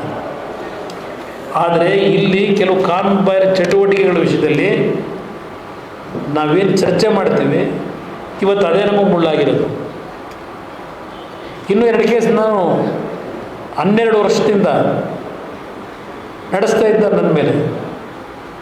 ಯಾತಕ್ಕೆ ನನ್ನ ಮೇಲೆ ಕೇಸ್ ಹಾಕಿದ್ರು? ಆ ಕೇಸಲ್ಲಿ ಏನೂ ಬಂಡವಾಳ ಇಲ್ಲ. ನಾನು ಮೆರಿಟ್ ಮೇಲೆ ಆಗಲಿ ಅಂತ ನಾನು ಅಧಿಕಾರದಲ್ಲಿದ್ದಾಗಲೂ ಕೇಸ್ನ ಕ್ಲೋಸ್ ಮಾಡಿಲ್ಲ, ಹಾಗೆ ಬಿಟ್ಟಿದ್ದೀನಿ. ನಾನು 2ನೇ ಬಾರಿ ಮುಖ್ಯಮಂತ್ರಿ ಇದ್ದಾಗ 2 ಕೇಸ್ನ ಬೀರ್ಪೂಟ ಕ್ಲೋಸ್ ಮಾಡ್ಬೋದಾಗಿತ್ತು. ಯಾರ ಒಂದು ಪ್ರಭಾವಕ್ಕೂ ಯಾರಿಗೂ ಪ್ರೆಷರ್ ಹಾಕಿ ನನ್ನ ಅಧಿಕಾರ ದುರುಪಯೋಗ ಪಡಿಸ್ಕೊಂಡು, ನ್ಯಾಯಾಂಗ ಇರಲಿ, ನಮ್ಮ ರಾಜ್ಯಾಂಗದ್ದಿರ್ಬೋದು, ಯಾವುದನ್ನು ನಾನು ನನ್ನ ಆಡಳಿತ ದುರುಪಯೋಗ ಪಡಿಸ್ಕೊಂಡು ಯಾವುದೇ ಒಂದು ಸಂಸ್ಥೆಗಳನ್ನು ಇವತ್ತು ಕೆಳಿಸ್ತಕ್ಕಂಥ ಕೆಲಸ ನನ್ನ ಜೀವನದಲ್ಲಿ ಮಾಡಿಲ್ಲ. ಈಗಲೂ ಅದನ್ನೇ ಹೇಳೋದು, ಇದು ನಾವು ಯಾವೊಂದು ಪಾರದರ್ಶಕವಾಗಿದ್ದೇವೆ ಅದೇ ಕೆಲವರಿಗೆ ಇವತ್ತು ತಡಿಲಿಕ್ಕೆ ಆಗ್ತಾಯಿಲ್ಲ. ಅದರಿಂದ ಇವೆಲ್ಲ ಅನುಭವಿಸ್ತಾ ಇದ್ದೇವೆ ಅಷ್ಟೇ. ದೇವೇಗೌಡರು ಈ ಪ್ರಕರಣದ ಬಗ್ಗೆ ಎಲ್ಲ ಕುಮಾರಸ್ವಾಮಿ ಅವರು ಮಾತಾಡ್ತಿದ್ದಾರೆ, ಡೀಟೇಲ್ಸ್ ಎಲ್ಲ ಅವರೇ ಕೊಡ್ತಿದ್ದಾರೆ ಅಂತ ಹೇಳಿದ್ರು. ಈಗ ಪ್ರಜ್ವಲ್ ಫ್ಯಾಮಿಲಿನ ಕಾಂಟ್ಯಾಕ್ಟ್ ಮಾಡಿದ್ರೆ ಯಾವ ಥರ ಚರ್ಚೆ ನಡೀತಾರೆ ಮುಂದೆ ಹೆಂಗೆ? ನಾನು ಒಂದು ನಿಮಿಷ, ರೇವಣ್ಣ ಅವರು ಮೊನ್ನೆ ಬೇಲಾದ ಮೇಲೆ ಬಂದ ನಂತರ ದೇವೇಗೌಡರ ಮನೆಯಲ್ಲೇ ಇದ್ದಾನೆ. ದೇವೇಗೌಡರ ಮನೆ ಅಲ್ಲ, ಅದು ನಮ್ಮ ತಂಗಿ ಮನೆ, ಡಾಕ್ಟರ್ ಮನೆ. ನಾನು ಈಗ ಪ್ರತಿನಿತ್ಯ ದೇವೇಗೌಡರನ್ನೇನು ಭೇಟಿ ಮಾಡಲಿಕ್ಕೆ ಹೋಗ್ತೀನಿ. 1-2 ಬಾರಿ ಅವನು ಭೇಟಿ ಮಾಡಿದ್ದೆ. ನಾನು ಅವನಿಗೂ ಹೇಳಿದ್ದೆ, ಅವನಿಗೂ ಗೊತ್ತಿಲ್ಲ. ಯಾರೋ ಕೆಲವರು ವಕೀಲರು ಯಾರೋ ಹೇಳಿ ಇವತ್ತು ಕಳಿಸಿದ್ದಾರೆ. ಅದರಿಂದ ನಾನು ಎಷ್ಟು ದಿನ ಇವೆಲ್ಲ ಆಟಗಳಾಡಬೇಕು? ಅವಶ್ಯಕತೆ ಏನಿದೆ? ಇವತ್ತು ಬಂದರೂ ಅಷ್ಟೇ, ಇನ್ನೊಂದು ತಿಂಗಳು ಬಿಟ್ಟು ಬಂದರು, 2 ತಿಂಗಳು ಬಿಟ್ಟು ಬಂದರು, ನಿಮ್ಮದೇನದು ರೆಡ್ ಕಾರ್ನರು, ಯೆಲ್ಲೋ ಕಾರ್ನರು ಇದೆಲ್ಲ ಮಾಡ್ಕೊಂಡು ಅವರ ಇದ್ರ ಮೇಲೆ ಬರೋದು ಅವಶ್ಯಕತೆ ಏನಿದೆ? ಧೈರ್ಯವಾಗಿ ಫೇಸ್ ಮಾಡಲಿ ಬಂದು. ಇದನ್ನು ನಾನು ಹೇಳಿದ್ದೆ, ರೇವಣ್ಣಗೂ ಹೇಳಿದ್ದೆ, ಯಾವುದೇ ಕಾರಣಕ್ಕೂ ಈ ವಿಷಯದಲ್ಲಿ ಎಲ್ಲಿದ್ದರೂ ಅವನ್ನ ಕರೆಸ್ತಕ್ಕಂಥದ್ದಕ್ಕೆ ಒಂದು ಮಾಧ್ಯಮದ ಮುಖಾಂತರವಾದರೂ ಸರಿ, ಯಾವುದಾದ್ರೂ ಮುಖಾಂತರವಾದರೂ ಸರಿ. ಏನು ನಮ್ಮ ಫೋನೆಲ್ಲ ಟ್ರ್ಯಾಪ್ ಇದರಲ್ಲಿಟ್ಟವ್ರು ಗೊತ್ತಿದೆ ನನಗೆ. ಸುಮಾರು 40 ಜನದ್ದು 45 ಜನದ್ದು ನನ್ನ ಸುತ್ತಮುತ್ತ ಇರ್ತಕ್ಕಂಥವ್ರು ಯಾರಿದ್ದಾರೆ ಅವರ ಎಲ್ಲರ ಫೋನು ಟ್ಯಾಪಿಂಗ್ ಆಗ್ತದೆ. ನನಗೆ ಯಾವಾಗ ಗೊತ್ತಿದೆ ವಿಷಯ. ಬಹುಶೇಷದವ್ರ ಮಾಹಿತಿ ನನ್ನ ಫೋನ್ಗಳಲ್ಲಿ ಏನೇನು ಚರ್ಚೆ ಮಾಡ್ತೀನಿ ಏನು ಎಲ್ಲೆಲ್ಲ ಅವ್ರ ಹತ್ರ ಮಾಹಿತಿ ಇರ್ತದೆ. ರೇವಣ್ಣವ್ರ ಫೋನು ಟ್ಯಾಪಲ್ಲೇ ಇದೆ. ಈ ಆಧುನಿಕ ಯುಗದಲ್ಲಿ ಏನು ಹೊಸ ಫೋನ್ ತಗೊಂಡ್ರು ನೀವು 24 ಗಂಟೆಲಿ ಆ ಫೋನು ಟ್ಯಾಪ್. ಅದರಿಂದ ನಾನು ಓಪನ್ ಆಗಿ ಕರೆ ಕೊಡ್ತಾ ಇದ್ದೀನಿ. ದೇವೇಗೌಡರು ಹೇಳಬೇಕಾಗಿತ್ತು, ನನ್ನ ಮನಸ್ಸಿನಲ್ಲಿ ಅವ್ರನ್ನ ಪದೇ ಪದೇ ಮಾಧ್ಯಮ ಸ್ನೇಹಿತರ ಮುಂದೆ ತರ್ತಕ್ಕಂಥ ನನಗೆ ಮನಸ್ಸಿಲ್ಲ ಈ ಪರಿಸ್ಥಿತಿ. ಯಾಕೆಂದರೆ ಅವರು ರಾಜ್ಯಸಭಾ ಸ್ಥಾನಕ್ಕೆ ರಾಜೀನಾಮೆ ಕೊಡಬೇಕು ಅಂತ ತೀರ್ಮಾನ ಮಾಡಿದ್ದವರು. ನಾನು ಹೇಳಿದೆ ಅವರಿಗೆ, ಯಾವುದೇ ಕಾರಣಕ್ಕೂ ಯಾರೋ ಮಾಡಿದ ತಪ್ಪನ್ನು ಏನೋ ಮಾಡಿಕೊಂಡು ನೀವು ಆ ಸ್ಥಾನಕ್ಕೆ ರಾಜೀನಾಮೆ ಕೊಟ್ಟರೆ ನಷ್ಟ ರಾಜ್ಯಕ್ಕೆ ಅಂತಕ್ಕಂಥದ್ದನ್ನು ನಾನು ದೇವೇಗೌಡರಿಗೆ ಹೇಳಿದ್ದೇನೆ. ಇವತ್ತು ಮುಂದಿನ ದಿನಗಳಲ್ಲಿ ಈ ಒಂದು ಸೆಂಟ್ರಲ್ ಗೌರ್ಮೆಂಟ್ ಹೊಸದಾಗಿ ಬಂದ ನಂತರ ನಮ್ಮ ರಾಜ್ಯದ ನೀರಾವರಿಯ ಸಮಸ್ಯೆಗಳೇನಿದೆ ಅದಕ್ಕೆ ಪರಿಹಾರ ತರಬೇಕಾದ್ರೆ ನೀವಲ್ಲಿ ಇರಬೇಕು ಅಂತಕ್ಕಂಥ ಮನವಿ ಮಾಡಿದ್ದೇನೆ. ಇಲ್ಲೇ ಇಷ್ಟೊತ್ತಿಗೆ ಅವರು ರಾಜ್ಯಸಭೆ ರಾಜೀನಾಮೆ ಕಳಿಸೋರು ಭಾಳ ಕನ್ವಿನ್ಸ್ ಮಾಡಿದ್ದೆ ನಾನು ಬೇಡ ಅಂತೇಳಿ. ಈ ಪ್ರಕರಣದಿಂದ ರಾಜೀನಾಮೆ ಇದು ಈ ಪ್ರಕರಣದಿಂದಲೇ ಅವರು ನೊಂದಿದ್ದಾರೆ. ಇಂಥ ಒಂದು ಪ್ರಕರಣ ನಮ್ಮ ಕುಟುಂಬದ ಮೇಲೆ ಬಂದಾಗ ನಾನು ಯಾವ ಮುಖ ಎತ್ಕೊಂಡು ನಾನು ರಾಜ್ಯಸಭೆಗೆ ಹೋಗ್ಕೋರ್ಲಿ ಅಂತಕ್ಕಂಥದ್ದು ಅವ್ರ ಮನಸ್ಸಿನಲ್ಲಿ. ನಾನು ಅದಕ್ಕೆ ಅವ್ರು ಹೇಳಿದೆ, ಯಾವ ಕಾರಣಕ್ಕೂ ಹುಡುಕಬೇಡಿ ಅಂತ. ಸರ್, 2-3 ಸತಿ ಟಿಕೆಟ್ ಮಾಡಿಸ್ಕೊಂಡು ಟಿಕೆಟ್ಗಳೆಲ್ಲ ಮಾಧ್ಯಮದಲ್ಲಿ ಲೀಕ್ ಆಯಿತು, ಕ್ಯಾನ್ಸಲ್ ಅದು ನನಗೆ ಗೊತ್ತಿಲ್ಲ. ಮಾಧ್ಯಮಕ್ಕೆ ಯಾರು ವರದಿ ಕೊಟ್ಟರು, ನಿಮ್ಮ ಇಂಟೆಲಿಜೆನ್ಸ್ದವ್ರು ಕೊಟ್ಟಿದ್ದಾರೋ, ಯಾರು ಕೊಟ್ಟಿದ್ದಾರೋ.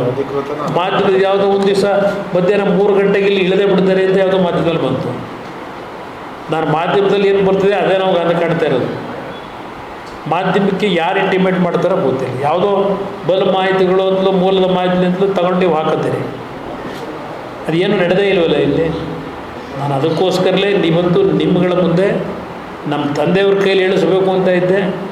ಇವತ್ತು ಅದು ಯಾಕೋ ಎಮೋಷನಲ್ಲಿ ನಾನೇ ಒಂದು ಕರೆ ಕೊಡೋಣ ಅಂತಕ್ಕಂಥ ದೃಷ್ಟಿಯಿಂದ ಕೊಟ್ಟಿದ್ದೆ. ಯಾರ್ದು ಆಗ್ತದೆ, ಯಾರ್ದು ಹೇಳ್ಬಿಟ್ಟಿದೆ, ಎಲ್ಲರ ಫೋನು ಟ್ಯಾಪ್ ಆಗ್ತದೆ. ಸರ್, ಈಗ ನೀವು DCM ಇನ್ವಾಲ್ವ್ ಆಗಿದ್ದಾರೆ ಅಂತ ಹೇಳಿದ್ರಿ. ಒಂದು ಕಡೆ SIT ಸರ್ಕಾರ ಕೆಳಗಡೆ ಕೆಲಸ ಮಾಡ್ತಿರೋದು. ಈ ತನಿಖೆ ಮುಂದೆ ಏನು ಬರುತ್ತೆ? ನೀವೇನು ರಿಕ್ವೆಸ್ಟ್ ಏನು ಸರ್? ಅವರು ಯಾರಿಗೂ ಈ ತನಿಖೆಯಲ್ಲಿ ಯಾವುದೇ ರೀತಿ ಯಾರಿಗೂ ಶಿಕ್ಷೆ ಆಗ್ತಕ್ಕಂಥ ರೀತಿಯಲ್ಲಿ ಈ ತನಿಖೆಯಲ್ಲಿ ಇಲ್ಲ. ಈಗ ನಾನು ಮೊನ್ನೆ ಒಂದು ಹಿಂದೂ ಪತ್ರಿಕೆಯಲ್ಲಿ ಓದಿದೆ, ನಾನು ದಿನಕ್ಕೆ 12-13 ಪತ್ರಿಕೆ ಓದೋನು. ಹಿಂದೂ ಪತ್ರಿಕೆಯಲ್ಲಿ ಒಂದು ಫುಲ್ ಪೇಜ್ ಆರ್ಟಿಕಲ್ ಇದೆ. ಒಂದು ಕಡೆ ಪ್ರಜ್ವಲ್ ರೇವಣ್ಣಂದು ಕಲರ್ ಫೋಟೋ, ಇನ್ನೊಂದು ರೇವಣ್ಣ ಅವ್ರ ಫೋಟೋ ಹಾಕಿ ಭಾಳ ಫುಲ್ ಪೇಜ್ ಆರ್ಟಿಕಲ್ ಇದೆ. ಅದರಲ್ಲಿ ಎಲ್ಲ ಡೀಟೇಲ್ ನರೇಷನ್ ಮಾಡ್ಕೊಂಬರ್ತಾರೆ. ಇಬ್ಬರು ಸತೀಶ್ ಅಂತ ಒಬ್ಬರು, ಇನ್ನೊಬ್ರು ಯಾರೊಬ್ಬರು, ಇಬ್ಬರು ರಿಪೋರ್ಟರ್ಗಳು ಬರ್ಕೊಂಡವ್ರು.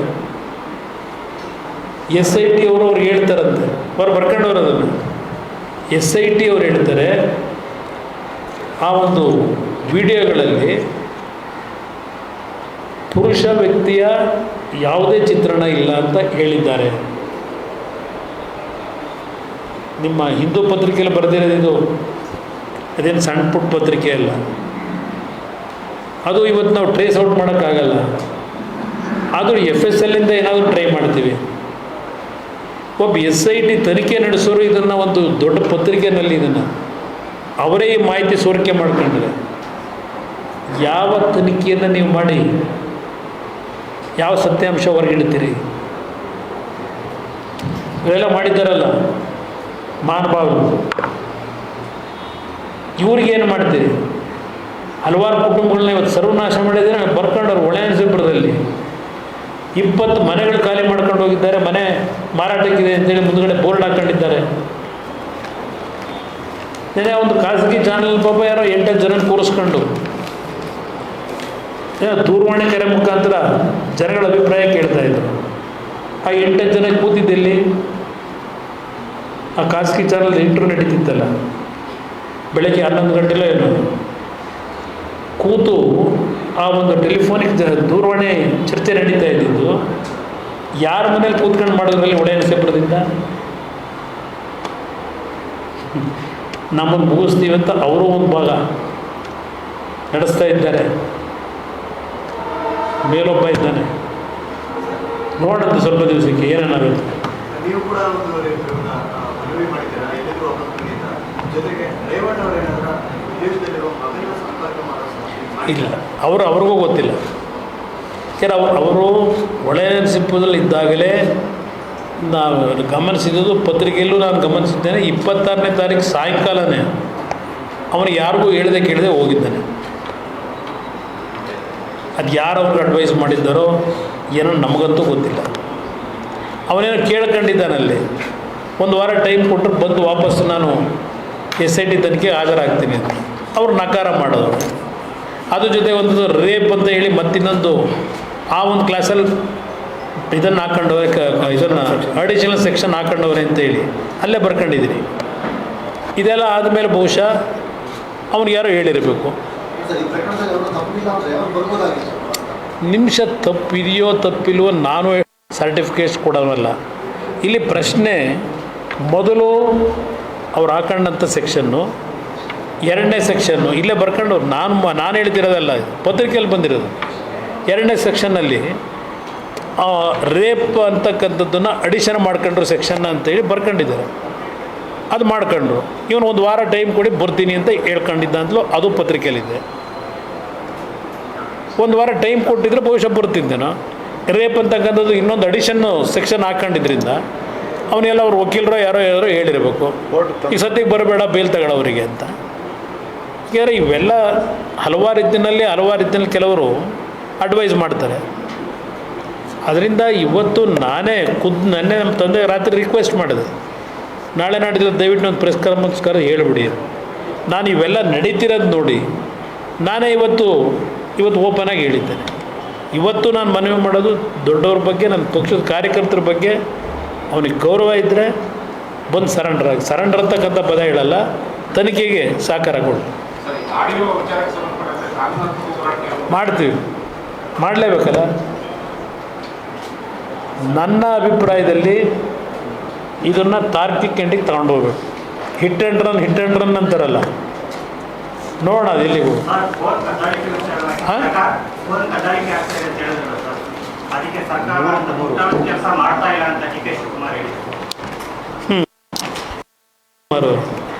ಇದರಿಂದ ದೇವದ ಬಾಯಲ್ಲಿ ಭಗವದ್ಗೀತೆ ಬರುತ್ತೆ ಅಂತಾರಲ್ಲ, ಅವ್ರ ಮಾತುಗಳಿಗೆ ಗೌರವ ಸಿಗ್ತದೆ. ಅವ್ರ ಮಾತನ್ನು ನಂಬ್ತೀರ. Thank you brother.